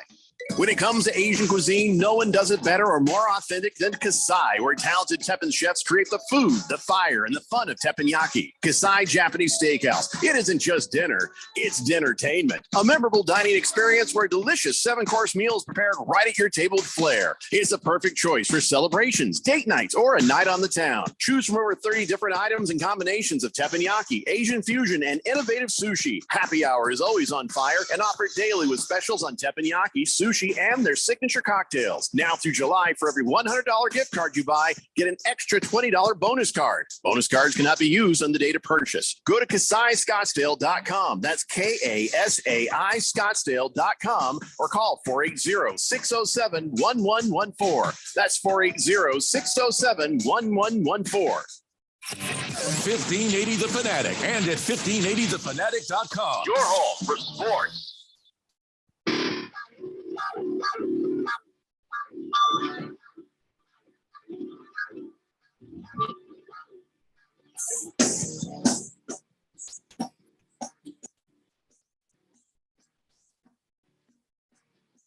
Hey, Blender here on 1580 The Fanatic. Reaper says, I'm ready for football season. I think we all are, man. I think everybody, I was ready for football season, March 1st, but whatever. Navy Brad says, will the NBA and his new flopping rule change the name to LeBron? The LeBron rule? Who is the worst flopper, really? Is it LeBron? Who was the worst flopper? Manu Ginobili. I was just about to say that. It should be the Ginobili rule. And James Harden, I cannot believe that he is skating free on these allegations right now. James Harden is one of the worst floppers I've ever seen. Yeah. I remember one time that Harden and Ginobili went up against each other, and they double flopped each other. The referee did not know what to do because they both threw their heads back and fell across the floor. He's up there. He's up there. Where do you find that video? I want to see that. Of Harden Ginobili flopping? Yeah, the Harden Ginobili the dual flopper right there. And it was the same motion, too. It was one guy had the ball, and that was the only difference between the two of them. What was the movie? There's just some movie where the boxers came out and then they both fell down, knocked out. They were both throwing the fight. I can't remember what movie that was. It was I think it was a Mel Brooks thing or something silly from the 80s or 90s. And that's what that sounds like. That's what that reminds me of. 888-368-1580. So Andre Drummond is, kind of looking back on his life. Now, the good news is he's got $100 million in the bank. The bad news is he's working now for the $3.3 million league minimum with, all these years later. And he says, he was talking and he says, you know what? This is what my bad attitude got me. He says, I was sitting there pouting on the bench, making faces, not cheering on my guys. And, he says, I was that guy. He used a lot of bad language, so I'm paraphrasing. He says, I was $100 million guy, and I was upset when I wasn't playing, so I had a bad attitude. And that's how I went from being a $100 million guy to a league minimum guy. He says, they don't really care about how many rebounds you get, how many threes you make. They care about how you are as a person, how you are as a teammate. Are you a good locker room guy? I think he's right, but also wrong. I think they care about both. You got to have the game, to come and play in the NBA, but also you have to fit in. You have to have good chemistry, and you have to, be able to create a good feeling for everybody around there. Who's good at that? Chris Paul. He's really good at that. And who's good at that? In kind of a thuggish older brother way, Draymond Green is good at that. There are guys who are good at that. So Andre Drummond says, because I was sourpuss about things, I had a bad attitude. It's cost me millions of dollars. So hopefully this is a nice lesson that people will listen to. I don't know if John Morant gets this channel. I don't know if he has sort of listened to some of these warnings. I think with Ja, it's more off the court stuff, right? Where Drummond, like, this was him, on the sideline. This was him when coaches were trying to coach him, and people were trying to mentor him. He just didn't have a good attitude. He wouldn't listen, and he was a very talented player. Averaged like 17 points a game and 15 rebounds a game in his best season. He could have probably reached higher levels than that, even, done better, performed better. But nobody wanted him on the team. Yeah. So, the lessons to be learned for everybody. And Andre Drummond, it's nice to say, hey, I've learned my lesson. I also have $127 million. Yeah, I think for him, he just, the money is going to be obviously its own thing that you feel good about. And okay, you worked your butt off, you got to the league, you got to that contract. But obviously, if you're the kind of person that maybe you wanted to play on a championship team, you wanted to actually be remembered in the game. Yeah, that's going to stink for you. The money's there, you can feel good about that, but maybe all the things you wanted to accomplish when you got to the NBA, you're not going to get to do those things. I wonder what Kyrie Irving wanted to accomplish. What did he want to accomplish? I have no idea. Why do you say that? Well, that man is actually crazy. Is he though? If you put him in a room with, say, Britney Spears, who comes out alive? I don't even know. I mean, how do you out crazy Kyrie Irving? Britney Spears. Well, I think Britney's well ahead of him. I don't know, because Kyrie Irving thinks the earth is flat. Mm-hmm. Does he though, really? And he said so. Who else am I supposed to believe but him? He said that. Yeah. And then he argued about it with people. So I don't know if you know this, but he lost his deal, I believe, with Nike, and so now I guess he's found a new deal with Anta. Have you ever heard of Anta? No. Anta, it turns out, Chinese sportswear company. Oh, no kidding. So he's got a 5-year shoe deal with a Chinese shoe company. So sold, I guess, exclusively at Walmart. I don't know how. Have you ever heard of Anta? Have to be Walmart. Kmart's out of business. So I don't think I have. No. But this is what happens. This is what happens when you just start saying insane things, and then you put out a movie that maybe he watched or didn't watch. I mean, it's a very long movie. I don't know if he had the patience to sit through the entire thing. Mm-mm. But the movie, the contents of the movie, had anti-Semitic stuff in it. So he goes from a $11 million a year deal with Nike to selling Antas. Anta is the world's largest purely sports equipment company by revenue and third largest manufacturer of sporting goods overall, behind Nike and Adidas. Okay, so he's probably still getting paid, which so there's that. He didn't ruin his life because he was out there talking about how a comet proves a flat Earth. Mm-hmm. Yeah, I'm looking up Anta right now. Where do I get them shoes? I'm not going to buy any. Get those Anta shoes. Gotta get them Antas. Just want to see because for how much money they supposedly make. Are they supposed to have the Nike swoop?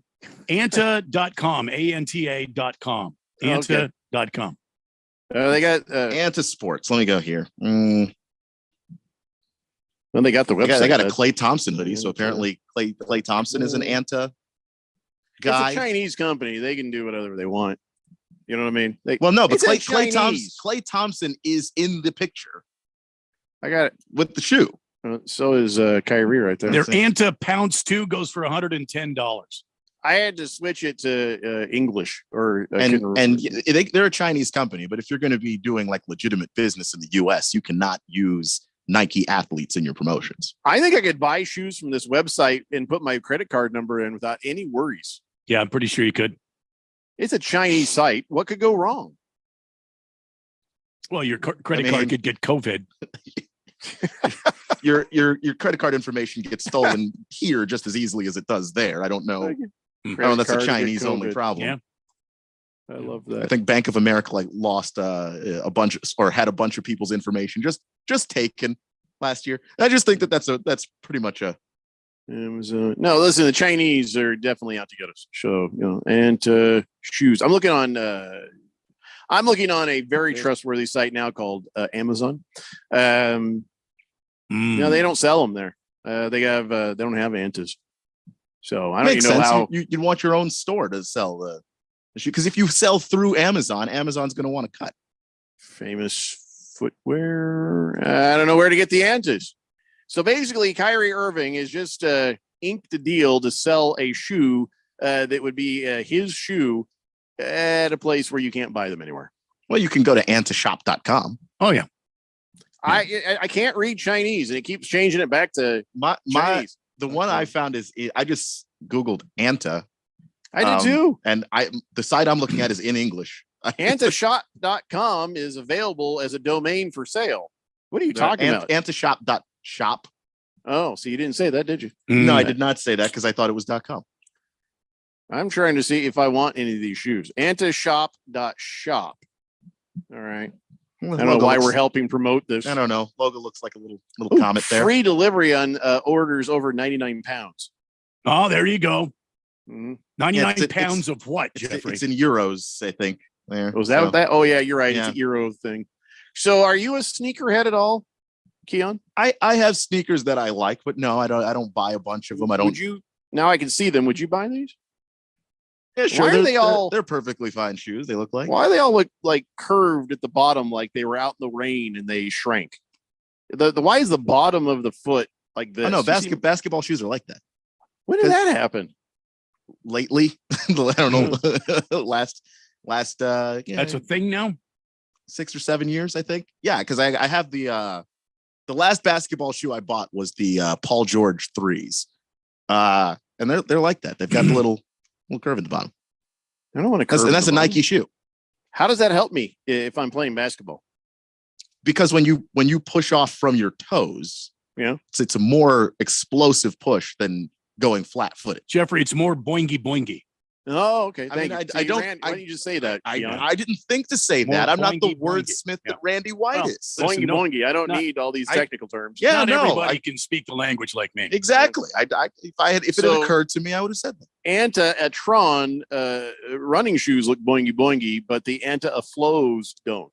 Yeah, those don't look as boingy boingy. No, got it. But if you got that curve in the middle, it's more boingy boingy. And if you have a curve in other areas, it's called Peronis. Hello.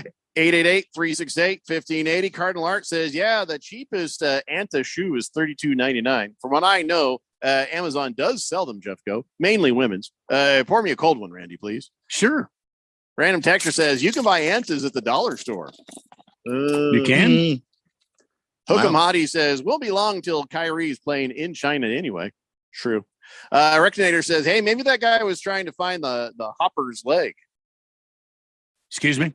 Oh, in Vegas. Yeah, probably not. We've moved on, Rectinator. Coom says, check out flights from Argentina to New Zealand. The earth is flat. What is he talking about? Argentina to New Zealand? Why? Why would I want to do that?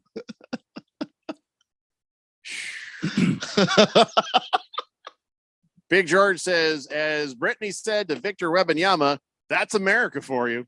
Navy Brad says, hey, how about we hold a fantasy draft at Kasai Japanese Steakhouse?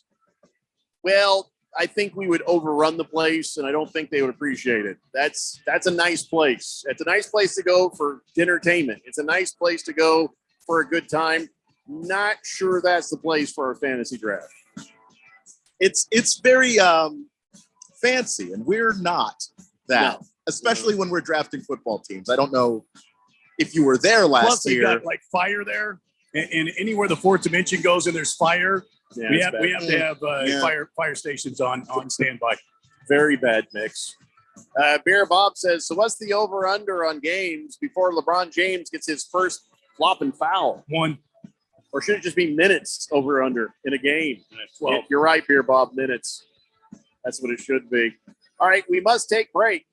Come back, do our Talk Like This. Daily Blender, Fanatic. Cashback is not available on gas in New Jersey and Wisconsin. Susan, it's so great to finally be able to get together again. Oh, it sure is. And I really appreciate you picking up the bill. I'm happy to. I've got the extra cash. Since we've all been driving so much more again, I've been using Upside, the free app that pays you cash back for every gallon of gas you buy. Wait a minute. Are you saying you actually get paid cash when you buy gas with the Upside app? Yes, I get real cash back just for buying the gas I was going to buy anyway. But is it a hassle to use? No, it's super fast and easy, and I can cash out whenever I want. That's a total no-brainer. I'm downloading the free Upside app now. Download the free Upside app now to earn real cash back every time you buy gas. Use promo code HEAT for an extra 25 cents a gallon bonus on your first tank. That's promo code HEAT. You can cash out anytime right to your bank account, to PayPal, or an e-gift card for Amazon and other brands. Just download the free Upside app and use promo code HEAT for a 25 cents a gallon bonus on your first tank. That's code HEAT. The Dell Technologies Black Friday and July event starts now with limited quantity deals on top business PCs with Windows 11 Pro. Save on select Vostro laptops with built-in security features and select Latitude laptops with enhanced privacy, collaboration, and connectivity. Plus, get special financing with Dell Business Credit. Dell Technologies recommends Windows 11 Pro for business. Call a Dell Technologies advisor at 877-ASK-DELL. Offered to business customers by WebBank, who determines qualifications for and terms of credit. Did you know that feeling sluggish or weighed down could be signs that your digestive system isn't working at its best? But taking Metamucil every day can help. Metamucil supports your daily digestive health using a special plant-based fiber called psyllium. Psyllium works by forming a gel in your digestive system to trap and remove the waste that weighs you down. Metamucil's gelling action also helps to promote heart health and slows down sugar absorption to promote healthy blood sugar levels. Start feeling lighter and more energetic by taking Metamucil every day. Hello, everyone. Desert Equity Lending is back again with a mortgage product that we have all been waiting for. We are excited to offer once again the no document loan that we all remember from years ago.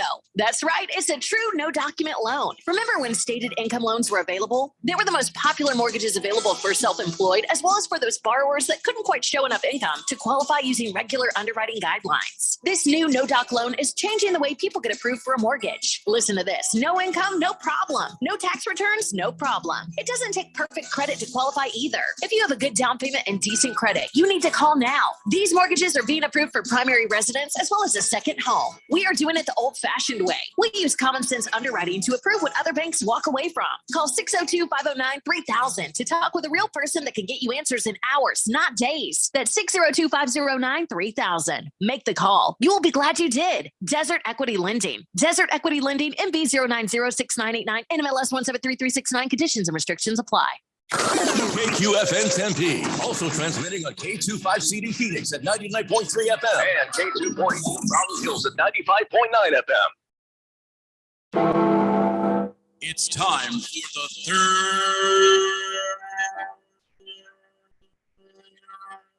hour. When people sit down because it's time. Time for what? Showtime. When does it start? Right now. 3, 2, 1. Let's get on with the show. Let's do it.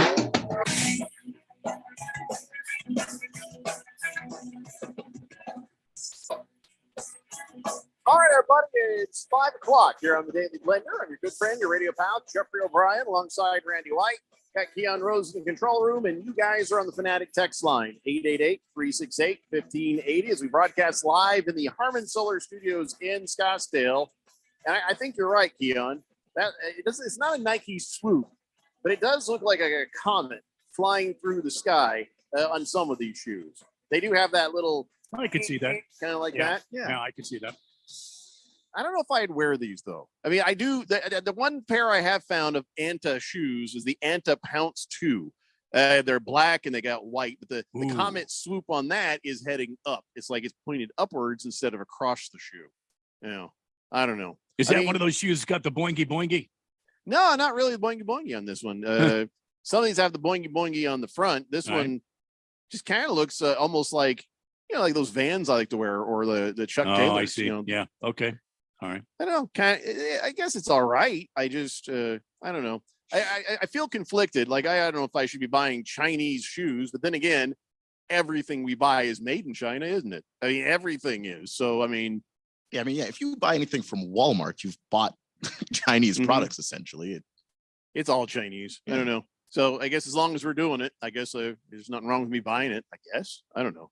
Is it a crisis of faith, or am I just being silly? I don't know. Anyway, Koom Koom is still trying to push the idea that the Earth is flat. He says if you check out the flights from Argentina to New Zealand, they make you go to LAX instead of straight across. That doesn't. I don't know that proves a flat Earth, Koom Koom, and I don't know. I'd have to go see that for myself. I think you're just trying to start stuff. I think you're just making some things up.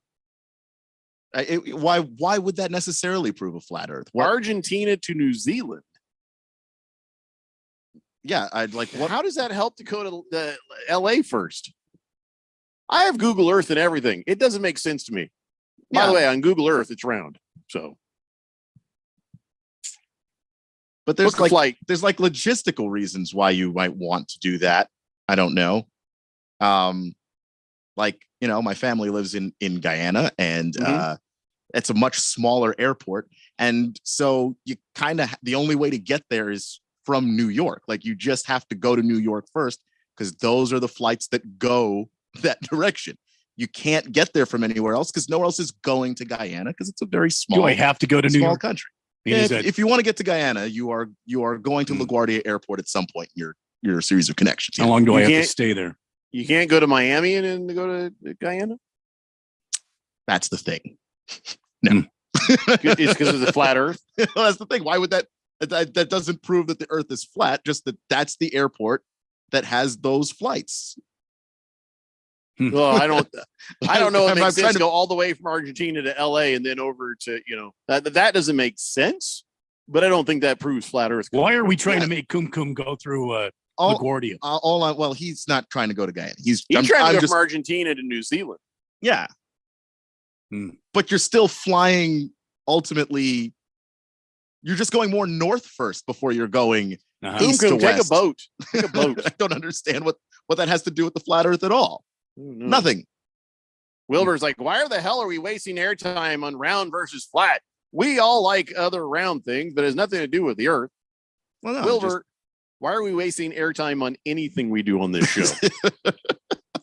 The Daily Blender, notoriously so serious. Yeah. We waste a lot of time. We never waste time here on this. No. Hey, congratulations to Frank the Tank Kaminsky. He got married. Did you know that? He got married. Good for him. Frank Kaminsky, he was on the Suns. That's the same guy. He was on the Hawks, on the Rockets, on the Hornets. He's a journeyman right now. He's a free agent. He's unemployed, but that's okay, because his girlfriend, now wife, Ashley Brewer, also unemployed because she got laid off by ESPN a week before her marriage. Oh, is that who she married? Oh, okay. All right. So Frank the Tank and Ashley Brewer trying to figure out what's next in their life right now. and having a nice, honeymoon in Mexico and all that. No, I don't know they got plenty of money. I don't know if they had to make a connecting flight someplace else because of the earth being flat and everything. I don't know. Does he have plenty of money? He's been a journeyman. He hasn't exactly been a star player.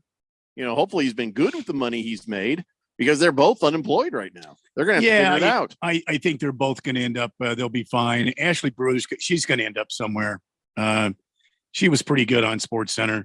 I mean, Frank the Tank, I'm sure he's got money saved up. Yeah, no, Frank Kaminsky. He's been in the league for a while. Yeah, career earnings $22 million.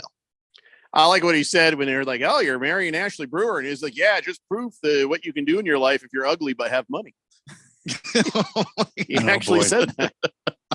Like, fair enough. Fair enough, Frank. No. He seems like a nice guy. I don't know. Anytime I've ever seen him in an interview, he seems like a solid dude. Yeah. But yeah, no, he's made $22 million in his career. I think he'll be all right. I know how he feels every time I walk into any restaurant or place with my wife. They look at her, they look at me. I know the looks. 888-368-1580. Mr. Wilbur says, and I have the pleasure of knowing Frank's godfather, and he's probably the nicest man on the face of this earth. That's a very adjacent name drop, knowing somebody's godfather. You know what I'm saying? I know Frank's godfather. Which is why I'm inclined to believe it, because why, if you're going to fake it, why don't who you would say say that's not? But I do have a question. Can he prove that he's the godfather of Frank the Tank Kaminsky? You know what I'm saying? Yeah, can he prove it? Yeah, I'm sure you'd have to be able to know the parents and say, hey, I want photographs. They're the ones that'll call me. That I'll call to say, hey. You can't just say I'm somebody's godfather. You can't just do that, Keon. You can't just say, well, yeah, but that's when you're like, if you can call the parents and say, hey, no, did you make me so-and-so's godfather? The parents will say yes if it's true, no if it's not true. Sit here and look you guys in the eye and say, I am Ryan Reynolds' godfather. You are? And then you're like, really? Yeah. When did that happen? Don't ask me to prove it. You know what I mean? You'd be How like, long you been Ryan Reynolds' godfather? When did this happen? You're going to immediately say, "Oh, you got a picture? Do you have? How do you prove that you're somebody's godfather?" I mean, I get it, saying you're Frank the Tank's godfather. Who's going to say that is not? Yeah, because I mean, if you wanted to really name drop, wouldn't you pick a higher profile guy? You know what my mom told me? My mom, who's 75 years old, she tells me when she was a kid. And everybody loved the Beatles. And she loved the Beatles too. And they're like, "Who's your favorite Beatle?" And she said, "Ringo." She said, "Why?" Because he's not very good looking, but I feel like I have a chance. You know what I'm saying? So if you're going to say you're somebody's godfather that's famous, don't aim high. Aim a little bit lower. Don't say I'm LeBron James's godfather. You say I'm Campaign's godfather. Oh boy.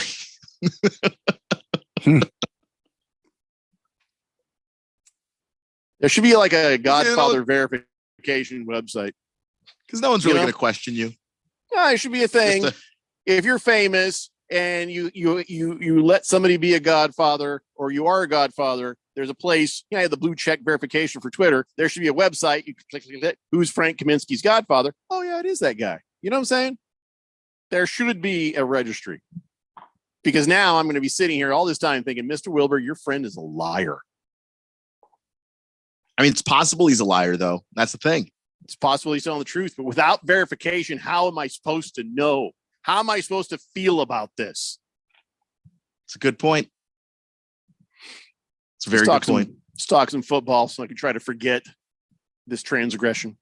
The NFL has decided. We knew it was going to be the Jets. Now it's officially the Jets. They've said, well, okay, nobody wanted it, so we're doing the Jets. The Jets are the Hard Knocks team, and July 18th, I believe, is when training camp starts. The cameras will be rolling, and we get to watch. So that'll be fun. NFL Films is going to be in there capturing all sorts of stuff, all sorts of. This is the best thing that ever happened to Zach Wilson.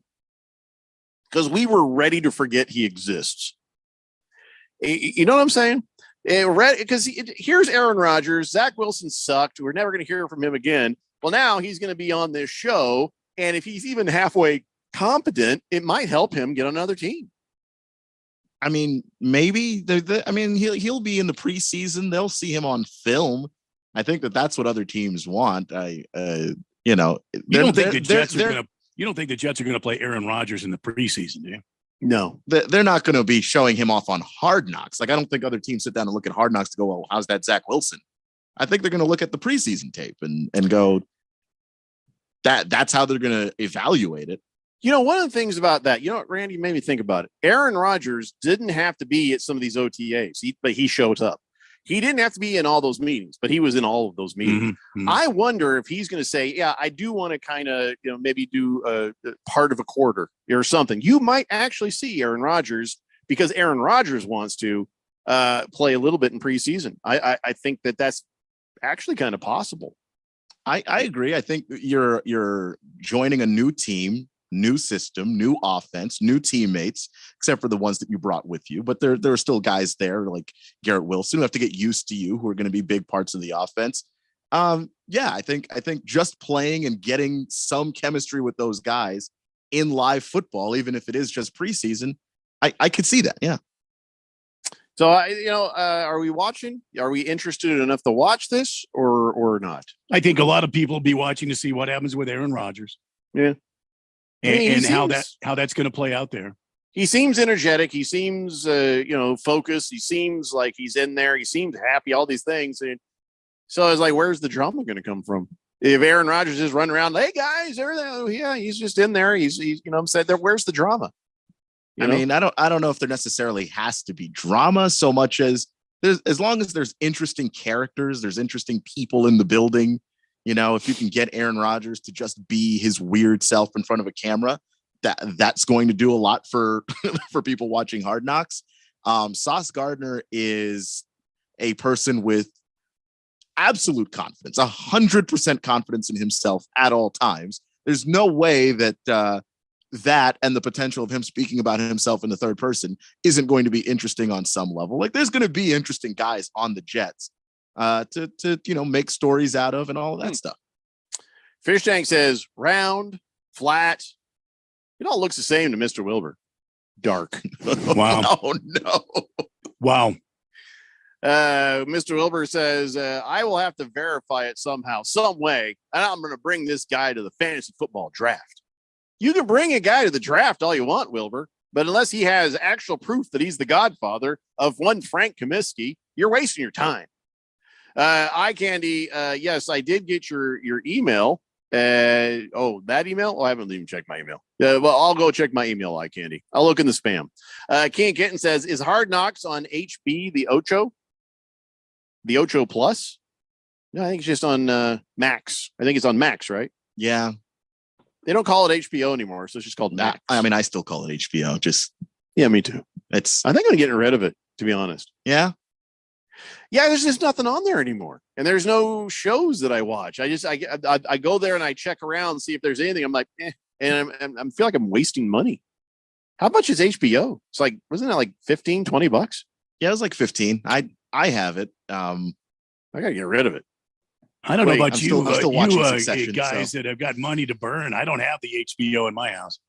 Keon, do you have my password? If I cancel mine, does that cancel yours? No, I don't remember. I have my own. All right. Well, I don't think I need to watch this Hard Knocks. I'm sure that it'll be on YouTube if there's anything worth seeing, I guess. I don't know. Hey, by the way, speaking of video, NFL, kind of a dick move. They're just sitting there minding their own business. And it's July, what is today? July 12th? Is that what it is? Yeah. July 12th. There's no reason. They're like, you know what we should do? Let's post up the entire video of Super Bowl LI. Super Bowl LI. They just put that whole thing up there. Oh, yeah. Super Bowl LI. Which one was that one? LI. What year was that? Oh, yeah. That was when the Patriots came back from 28-3 deficit to beat the Falcons 34-28 in overtime. And the Falcons fans are going to love that. So they did it. Falcon fans were mad. Hey, you know what? Minding their own business. Just why?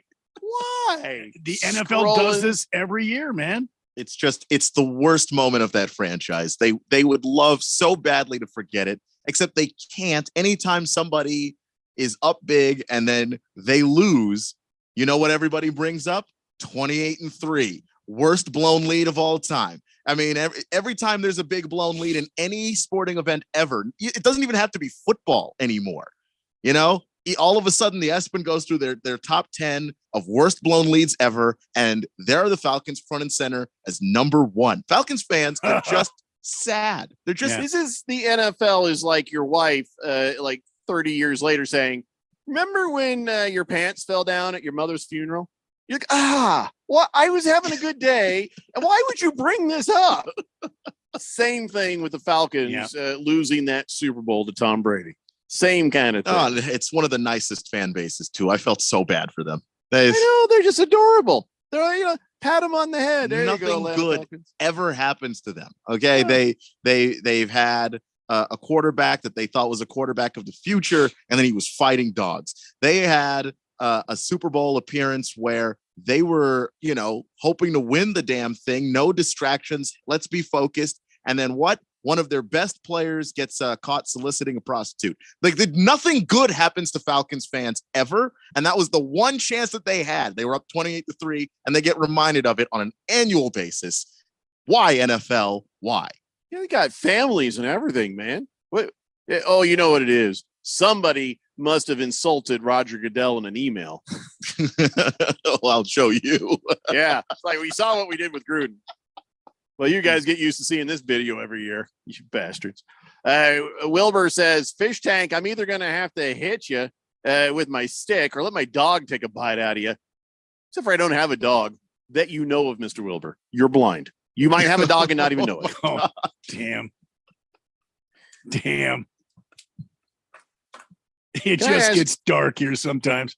Well, for Wilbur all the time, yeah. Oh, just constantly. Oh, man. Bumping into walls. Mr. Wilbur, I'm sorry. It's Randy talking, Wilbur. Anyway, Wilbur, this part's not for you either. The Buccaneers just came out and revealed their new creamsicle jerseys. Yes. Why? Why are we doing this? Why are they bringing this back? Because they can. It wasn't that great when it came out the first time. Why do people want the creamsicle Buccaneers jerseys? Does it bring back memories of a time you won anything? Do you know how bad the Buccaneers are going to be this year? Why not bring back the spirit of 1976 and bring out these terrible uniforms? The team's going to suck as well. Let me ask you a question. Were they good in 1976? No, they weren't. 77? Good. No. 78? No. 79? No. 80? 81? 82? 83? 84? 85? 86? Anywhere up to 1996? Would they have these things to begin with? Did they win anything? Anybody? I don't believe so. Why bring these things back? I just told you what. They got to get the fans have got to talk about something else except about how bad the team is. Well, they Bruce were Arians 10-6 comes in out. 1979. So Bruce Arians comes out and says, "Well, we couldn't bring back Tom Brady, so we brought back these creamsicle jerseys. Good luck. Bye-bye." This doesn't help. Why do you want these back? Nobody wants these back. 76. Nobody wants to remember that time. They had a couple of Apparently the seasons Tampa when Doug Williams was their quarterback. Yeah. That was about it. That's apparently the Tampa Bay Buccaneers do. Well, you're going to get your wish because here they come. I don't know. I like a good throwback jersey. I remember playing Madden as a kid, and the creamsicles were in the game. Those were I don't get it. I don't get it. I'm hungry for a creamsicle. Yeah, I know. I kind of felt the same way. It's the Daily Blender here on 1580, The Fanatic. This is Brent Musburger's action update on 1580 and 99.3 The Fanatic. Juice Reel, the betting intelligence tool that's making better bettors. Open the App Store and get your hands on Juice Reel. Start betting smarter. Juice, R-E-E-L. Juice Reel. Now, here are the latest lines from my guys in the desert. The Tampa Bay Rays are the betting favorite to capture the American League as baseball's second half begins on Friday. The Rays with the best record in the AL, plus 210. Houston, plus 440. Texas, who leads the AL West, also at plus 440. The Yankees are plus 900. Over in the National League, the Atlanta Braves plus 145 to head to the World Series, while the LA Dodgers are plus 210. The Arizona Diamondbacks plus 1,200. Philadelphia Phillies also plus 1,200. The Braves are the betting favorite to capture the World Series at plus 360. I'm Tony Desiri with your VSiN Action Update on 1580 and 99.3 The Fanatic. Seems like everything is going electric these days. Electric cars, electric trucks. But what you save on gas, you pay for with that electric bill. With all these things being plugged into your house, wouldn't it be nice to save up to 85% on your monthly electric bill? Well, you can do that with zero down and no payments for 12 months. Call Harmon Solar. Harmon Solar is a family-owned, woman-owned local company that uses top-of-the-line equipment. Call Harmon Solar, 800-281-3189. That's 800-281-3189. Or go to harmonsolar.com. Hi, I'm Henry Winkler. My eyes are very important to me. My eyes connect me with things I love. I loved my late father-in-law dearly. He always lit up a room, but his vision dimmed with age. He had age-related macular degeneration, or AMD. And since partnering with Apellis, I've learned there's an advanced form of the disease called geographic atrophy, or GA. His struggle with vision loss made me want to help others know about GA's warning signs. For some, straight lines seem wavy, like when looking at a door frame. For others, blurry or missing spots can make it hard to read or see loved ones' faces. Many have trouble seeing in low light, making driving at night difficult. GA gets worse over time and cannot be reversed. If you've been diagnosed with AMD and notice vision changes, don't wait. Talk to your eye doctor about GA today. Learn more at GAWon'tWait.com. That's GAWon'tWait.com. Christmas in July is back at Kasai Japanese Steakhouse in Scottsdale. Get a $20 bonus gift card for every $100 gift card you buy.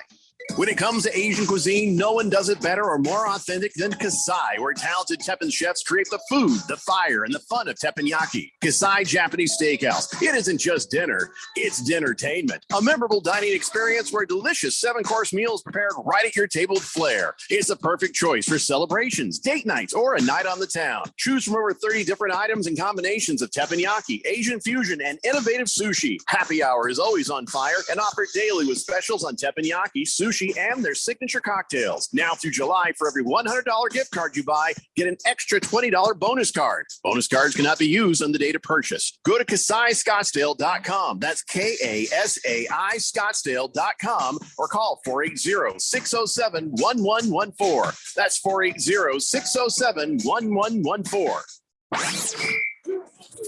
There's a storm coming, crackling with lightning, pounding with thunder. A storm that crosses all borders and oceans. This is the NFL. Coming this fall, experience all the regular season games, playoffs, and the ultimate prize. Super Bowl 58, live from Las Vegas. The NFL returns to 1580 and 99.3 The Fanatic, your exclusive home for the NFL and Super Bowl 58.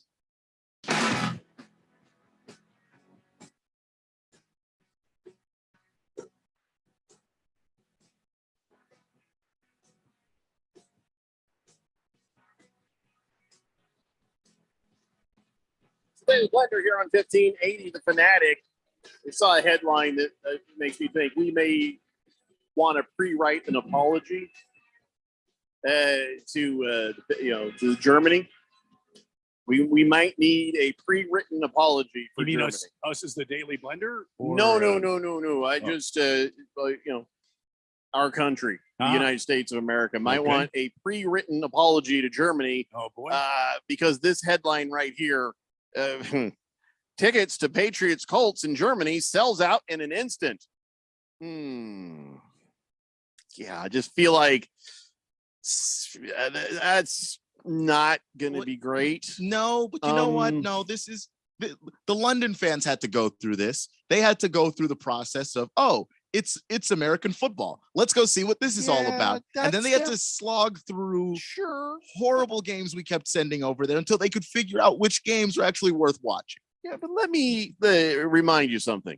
The British people, very polite, right? You know, the best you get is the sarcastic, you all right? You know what I'm saying? That's they're not Germans. Check your history. You make 51,500 Germans salty. Bad things happen. Bad things. Check the history book from the last century. You know, that was a small movement, became a big movement. And I'm saying, pissing off 51,000 Germans is probably not in our best interest, because that's going to be a bad game. And that thing sold out in an instant. But how Bam. would they know? How disappointed are these crowds going to be after this? Dear God.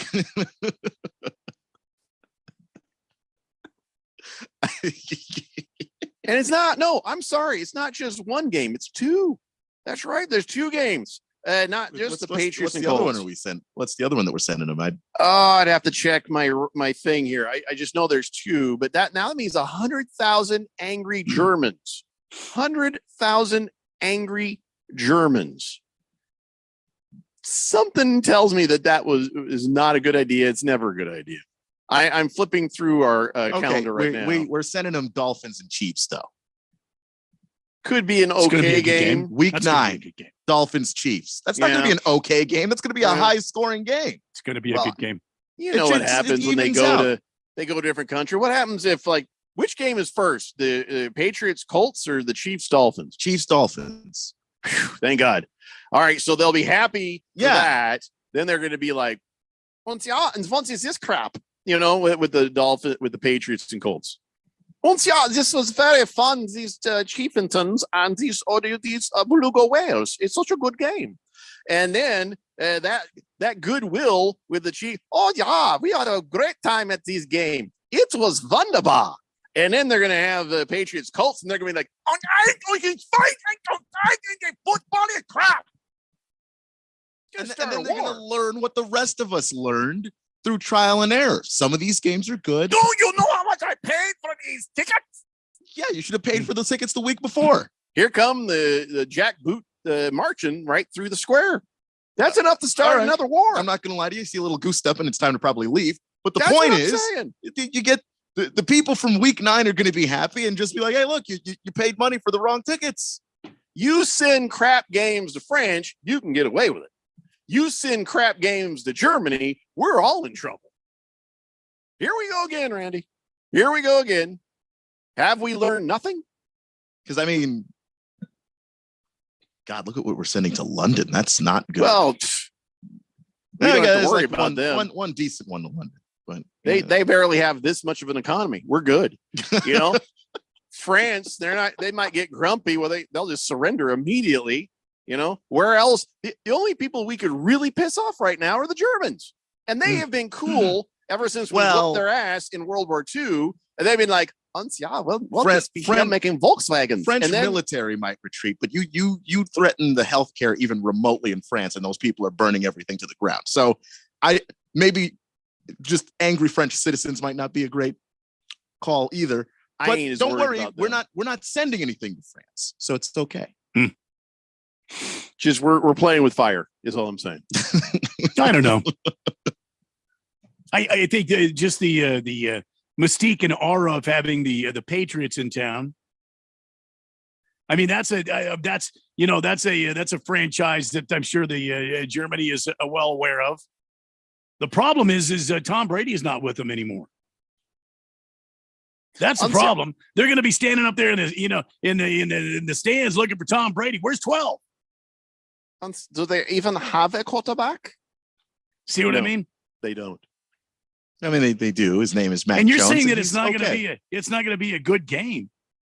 It's not going to be a good game. What are you talking about? You mean like low scoring, or it's just it's a Patriots Colts, man. Do I have to explain it? And yes, because clearly I was sleeping in class again. Patriots are horrible all by themselves. The Patriots aren't horrible, though. They are horrible. Why are you saying that? Why are they horrible? They're going to be the last place team in their division. But that division is loaded. It's the Jets, it's the Bills, it's the Dolphins. All three of those teams are going to the playoffs, probably. Do you think that by your own standards, Jeff, By your own standards. This is week 10. When you put a bad team and a bad team together, you have a good game. Oh, that's a good point. You have said that. Oh, I have said that. Oh, please. These guys they're pampered. It's not like the old days where they're climbing aboard of some rickety old, DC-8 and going 15 hours across the pond, having to land a couple of times to refuel. These guys fly first class. Jet lag is not about your comfort level. It's just literally about your body, what time system your body is on. These guys will be fine. I'm just telling you, when your body is awake, when it thinks it should be asleep, you're not going to perform your best. That's what I mean. They've got all these trainers. These guys know what they're doing. They'll sleep on the airplane. It'll be fine. They'll wake up. They'll get there. They'll be refreshed and ready to go. Yeah, I thought this was going to be a very nice contest. This was garbage. How do you know it's going to be a bad game? I don't think the Patriots are horrible. Two bad teams together playing one football game could be a good football game. The Colts might be. The Patriots. The Patriots are going to be okay. I think the Colts are going to be as good as the Patriots. Personally, that's just me.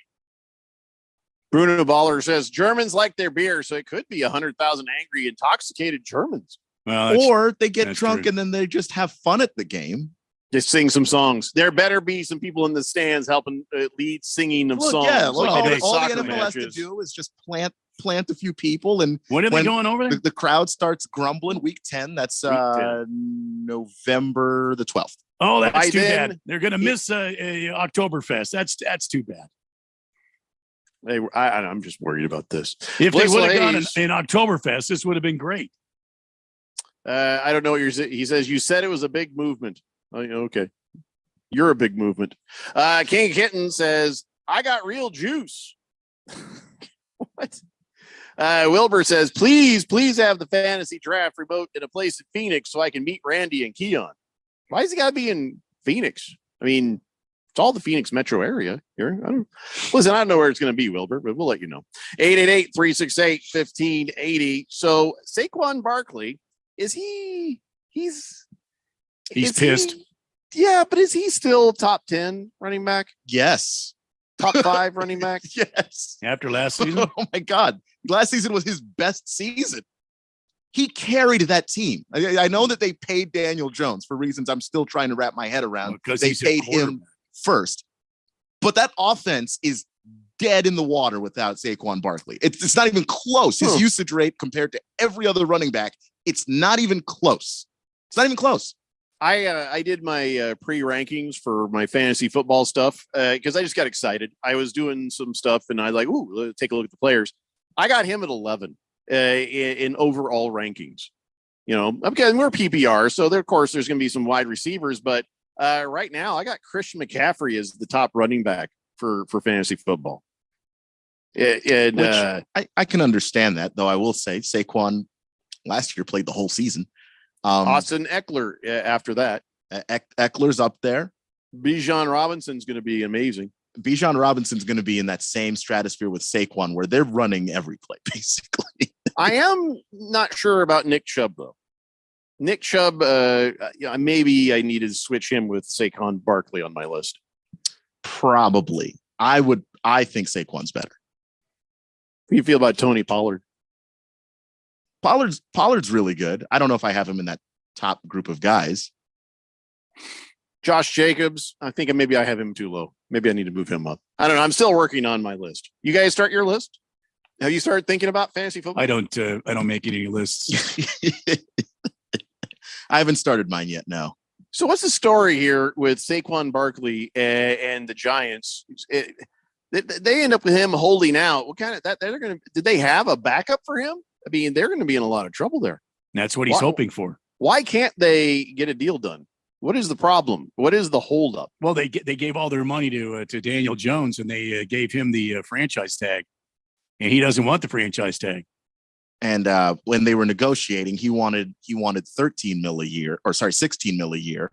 They wanted him to take $13 million a year. He didn't budge on that, so they hit him with the franchise tag, which would pay him $10 million next year, and he didn't want to sign it.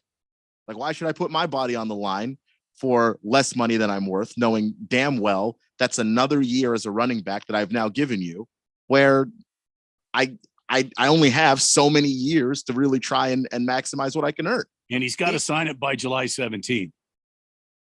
Yeah, I really didn't pay much attention to him last year because I just all I remembered he had an ankle injury or something, so I just kind of lost. He played right on through it. I know, but I didn't pay attention to him because he was on the Giants. You know, I didn't really pay that close attention to him. I didn't have him in fantasy football. They had coach of the year. I wasn't paying attention to him. Yeah, no, the next running back is Matt Breida, who I like, but he's not. Yeah, Breida, you're building your offense around Matt Breida, you're dead. They run the ball a lot because they can't really trust Daniel Jones to throw it all the Breida time. used to be on the Dolphins, right? Breida? Maybe. I don't know. Yeah, he was on like Miami. I said, He was in San Francisco. He was in Miami one time. I just didn't pay that close attention to the Giants. I'm sorry. So how much is Saquon Barkley worth? I mean, what would be a fair offer for him, you know, as a running back right now? He wants 16. They offered 13. That seems like they're pretty close. Why can't they find something in the middle there? They can't find another million for him. All right, here's 14 million. Yeah, well, I think it's. I don't think he wants the middle. I think he wants his 16. I think does he legit command that? I think he does. He is in his prime. He's 26 years old, so you can't argue that he's close to 30. And he just had the best season of his entire life. And so he's like, yeah, no, I think I should be paid for this. I was your entire offense last year. Honestly, the 16 mil is not unfair. I mean, it's an actually fair ask for what he gave them and what he would give any team. If you put Saquon Barkley on any team, he'd be useful. He can catch passes out of the backfield, but he's also an incredibly powerful back. If you just want to run in between the tackles, he's going to run people over. You know, he's hard to bring down. He's shifty. He is. I mean, there's a reason why he got drafted where he got drafted for a running back. He's incredibly talented. He's great. Are they going to do the power play on him, or is he going to win this thing? 5 days to sort this out. I think he's going to hold out. I don't think that they have the leverage. I don't. You cannot go into an off season or into a next season where he was such a huge part of that offense, and then Matt Breida is your guy. So they'll pay him 16. Or he'll sit out. And then do you think they will let him sit out? Well, he hasn't signed anything. So it's not a matter of let. Well, I'm saying they have to come to the table and say, okay, Saquon, here's 16. And then he signs and he's back on the team. Or Saquon, we can't do this. And he sits out. It's either that or they're like, look, can we put your or build your contract or construct it in a way where we back end it with money, you know, stuff like that, where it's like, okay, maybe we don't have the 16 mil right this moment. Can we construct your contract so the money is coming later on in the contract and not right now? But he wants that thing to average 16, and I don't see how he doesn't get that. No, I mean, you know, this is not a good look if they take care of, the other guy before they take care of you. Especially if what you're saying is he was the offense, then you went and paid Daniel Jones. We should have been paying Saquon Barkley. Yeah, and I understand that Daniel Jones also played really well last year and made a giant leap forward and had the best, season of his career. But I still just, for what Saquon meant to what Daniel Jones was seeing out there, the fact that Saquon was able to just be such a huge threat in the run game made Daniel Jones' life easier.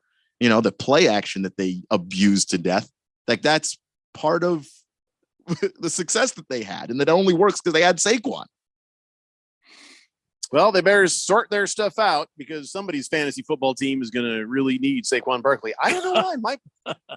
My brain, I don't know. I wrote him off. I think I wrote him off going into last season because of his injury the season before. Yeah. And, I got to get my brain back on straight. See, he had two substantial injuries the 2 seasons prior. Though I should point out, they had the worst offensive line in that division for those 2 seasons prior. You're a running back. The first guy to get to you when he's getting you in the backfield before you even get a chance to make a move, that's not necessarily your fault. And he was trying to make it work and he got hurt. But, Brian Dable, much better coach than any of the guys that they had before, found ways to get him in space, to get him opportunities to be able to show us what he could do. And he was healthier as a result. We got to take a break. We come back. We've got On This Date and big Georgia sports history and some more NFL stuff too. It's the Daily Blender here on 1580 The Fanatic. If you're hiring, it can feel like trying to find a needle in a haystack. You can hope the right person comes along, or you can just use ZipRecruiter. Like Marco, president of operations at Telly Tires and Auto Centers. ZipRecruiter helps me find all the right people, even the most difficult jobs to fill. See why 4 out of 5 employers who post a job on ZipRecruiter get a quality candidate within the first day. Now try ZipRecruiter free at ZipRecruiter.com/free. ZipRecruiter.com/FREE. Would you like to access some of the equity in your home without refinancing? No reason to refinance and lose that great low rate that you have on your current mortgage. Desert Equity Lending can get you the home equity line of credit you've been looking for. It's fast, it's easy, and it may not even require tax returns. That's right. We can use bank statements to qualify you. Most banks require at least 2 years of tax returns and many other supporting documents. When the big banks say no, we say yes. You can have your home equity line in as little as 15 days. We have a simplified process that helps get you a home equity line of credit in half the time using half the documentation that the big banks require. It's never been easier. Call now, 602-509-3000. That's 602-509-3000. Find out just how easy it is to get a home equity line of credit without jumping through all the hoops at a big bank. Call Desert Equity Lending at 602-509-3000. 602-509-3000. Desert Equity Lending MV 0906989 NMLS number NMLS 1733669. Conditions and restrictions apply. The Dell Technologies Black Friday and July event starts now with limited quantity deals on top business PCs with Windows 11 Pro. Save on select Vostro laptops with built-in security features and select Latitude laptops with enhanced privacy, collaboration, and connectivity. Plus, get special financing with Dell Business Credit. Dell Technologies recommends Windows 11 Pro for business. Call a Dell Technologies advisor at 877-ASK-DELL. Offered to business customers by WebBank, who determines qualifications for and terms of credit. Give back to Arizona and be part of something bigger than yourself. When you sign up for AmeriCorps, you open a door to make a difference. Serve as a teacher, protect nature, support veterans, or help where your passion lies. Part-time or full-time, student or senior, AmeriCorps is for everyone. Sign up at serve.az.gov. That's serve.az.gov. This message is sponsored by the Arizona Governor's Office of Youth, Faith, and Family. When you run a business, you need to be in control. And while you can't control everything that happens in the world of business, you can definitely take control of your utility expenses with the help of Harmon Solar. Give them a call and see how your company can save up to 80% on that monthly electric bill with zero down and no payments for 12 months. Harmon Solar is a local family-owned company that uses top-of-the-line equipment.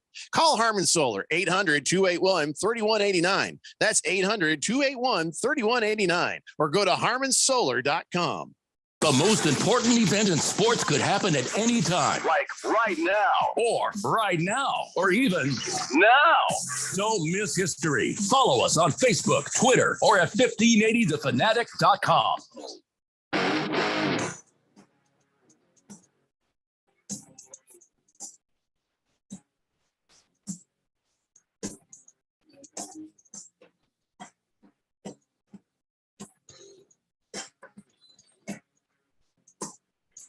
Daily Blender here on 1580 The Fanatic. Chris the Cook says, I'd watch those games from Germany just to see hot orange boom drinking Uberfrost with huge mugs. I think you just made me say something in German. I'm not sure. Orange boom?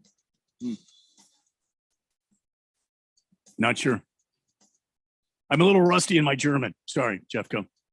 It's all right. I've never known German. So, hey, your quarterback was talking, Randy. Yeah, Kyler Murray. I saw him talking. Yep.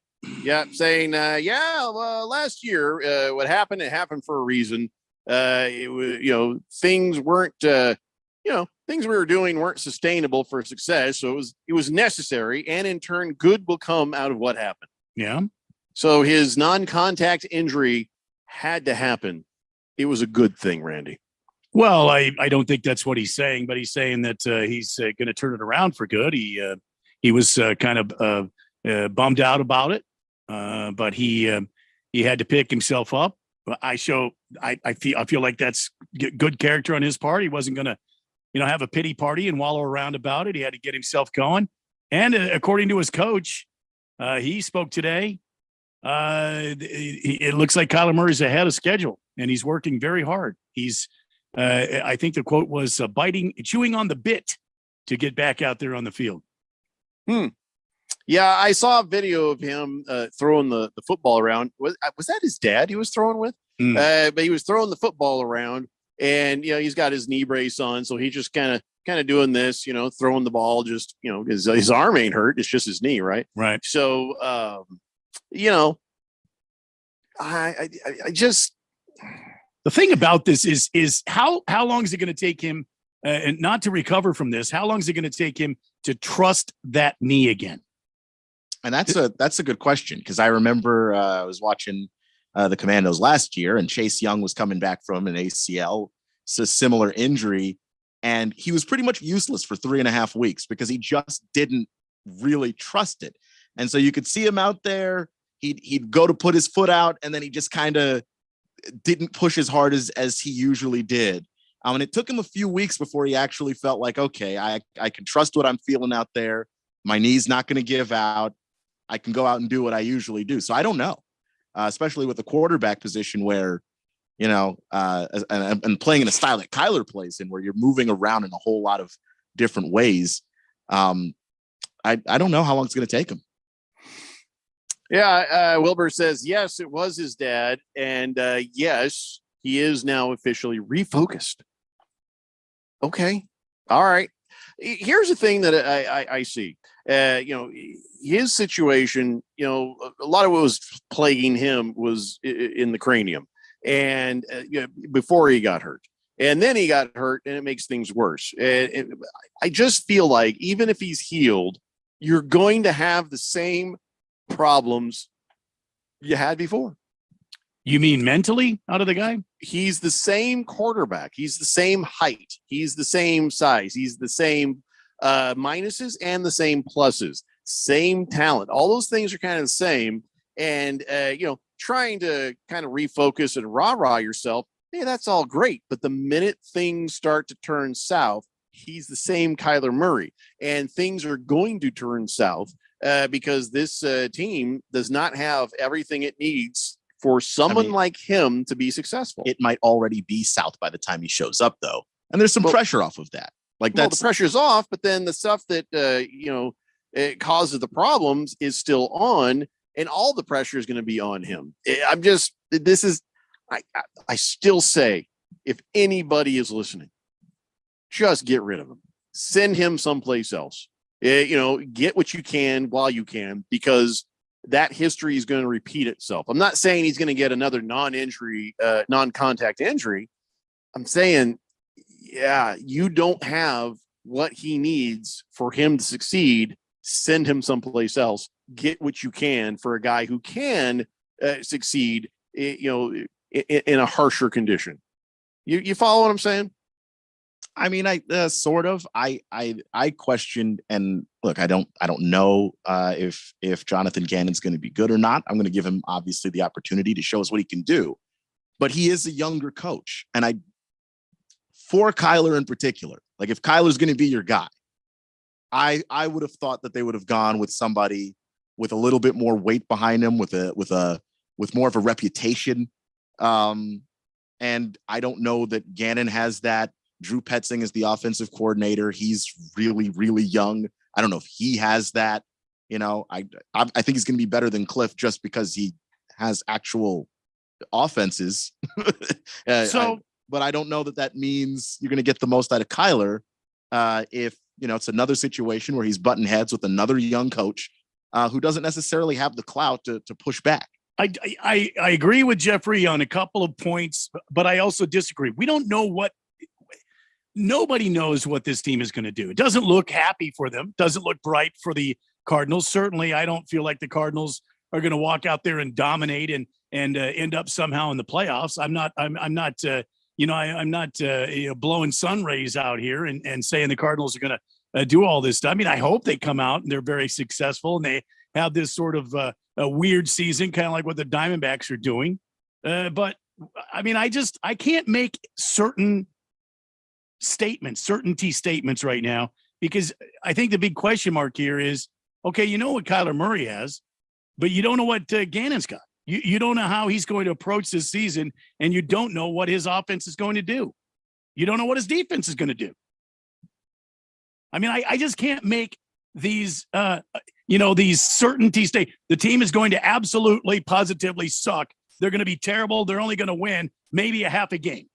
That's going to be a bag of bones throwing out there on the field, and everybody is going to laugh at them. I don't believe that. I want to see them go out and see them perform first. Watch for the Cardinals organization to, say glowing, amazing things about Kyler Murray throughout this entire process. Well, yeah. And I believe with the express intent on dealing him. But Jeffrey, they want to make him look great so they can get as much as they can for him. Who are they going to bring in? That's my question. Nobody this year. You're tanking, Randy. You got to accept that. The Cardinals are tanking. I don't know that they are. You've got a great quarterback waiting for you at the end of the tanking rainbow. I don't believe that. I mean, I don't know this kid. Everybody said Kyler Murray was a great quarterback too. I didn't. I told you he was too damn short, and I was right. And I still think that Kyler can be a great quarterback, but what Jeffrey mentioned, the limitations, the height, and all of those other things. Combine that with what Cliff Kingsbury was. Sure. And I just thought that's a worst combination. That's the worst combination. I mean, Cliff, I didn't feel like that was going to be a great situation. I now with Monty Osen, or not Monty Osenfort, but what's his face, the new GM for the Cardinals. Now with this guy coming in, and we had a pretty decent draft. I don't think anybody can say that his first draft was a F minus. I think he did some good things out there. It was a good draft. And I don't know that they're going to hold on to Kyler Murray, but you have a quarterback that's been in the league now for 4 seasons, and you're telling me you're going to tank for an unknown? Yes. Well, yeah. I don't believe that. It'd be like starting all over again. Well, you fired your coach and your general manager. You are starting all over again. The reason why people pick the Cardinals to struggle the way that they're picking them, isn't just because, just to kick them while they're down. It's the fact that when you look at the roster, that there's just not a whole lot of talent there. There's a lot of guys that have left, and they're not coming back. And then the guys that you drafted, you're right. It was a good draft. I liked the Cardinals draft a lot. Yeah, but these are rookies. That they're not all going to be impact guys right away. I didn't say they were. And so, so I'm just saying that there's going to be some struggle there. And Kyler, if Kyler comes back, is going to be, week 9, week 10, week 11, potentially. Like, it's not going to be start of the season. He's going to miss 3 quarters of it. I never said he was going to be back early. Yeah. So I'm just saying, Randy, it's fair to say, you keep on believing. You keep on believing, Randy. But I'm over here rooting for you to have it turn out the way I'm saying. Because trust me, you will be better off if it does. I don't know. Starting with another rookie quarterback. We got to do a thing. It's time now, ladies and gentlemen, for On This Date in Big George's sports history. Back in the year 1949, Major League Baseball owners agreed to install warning tracks made of cinder in front of all outfield fences before the start of the 1950 season. Origin of the concept began at Yankee Stadium, where an actual running track used in the ballpark's track and field events helped outfielders know the proximity to the fence when attempting to make a play. Back to me, Jeffrey. Yeah, great intervention, great innovation.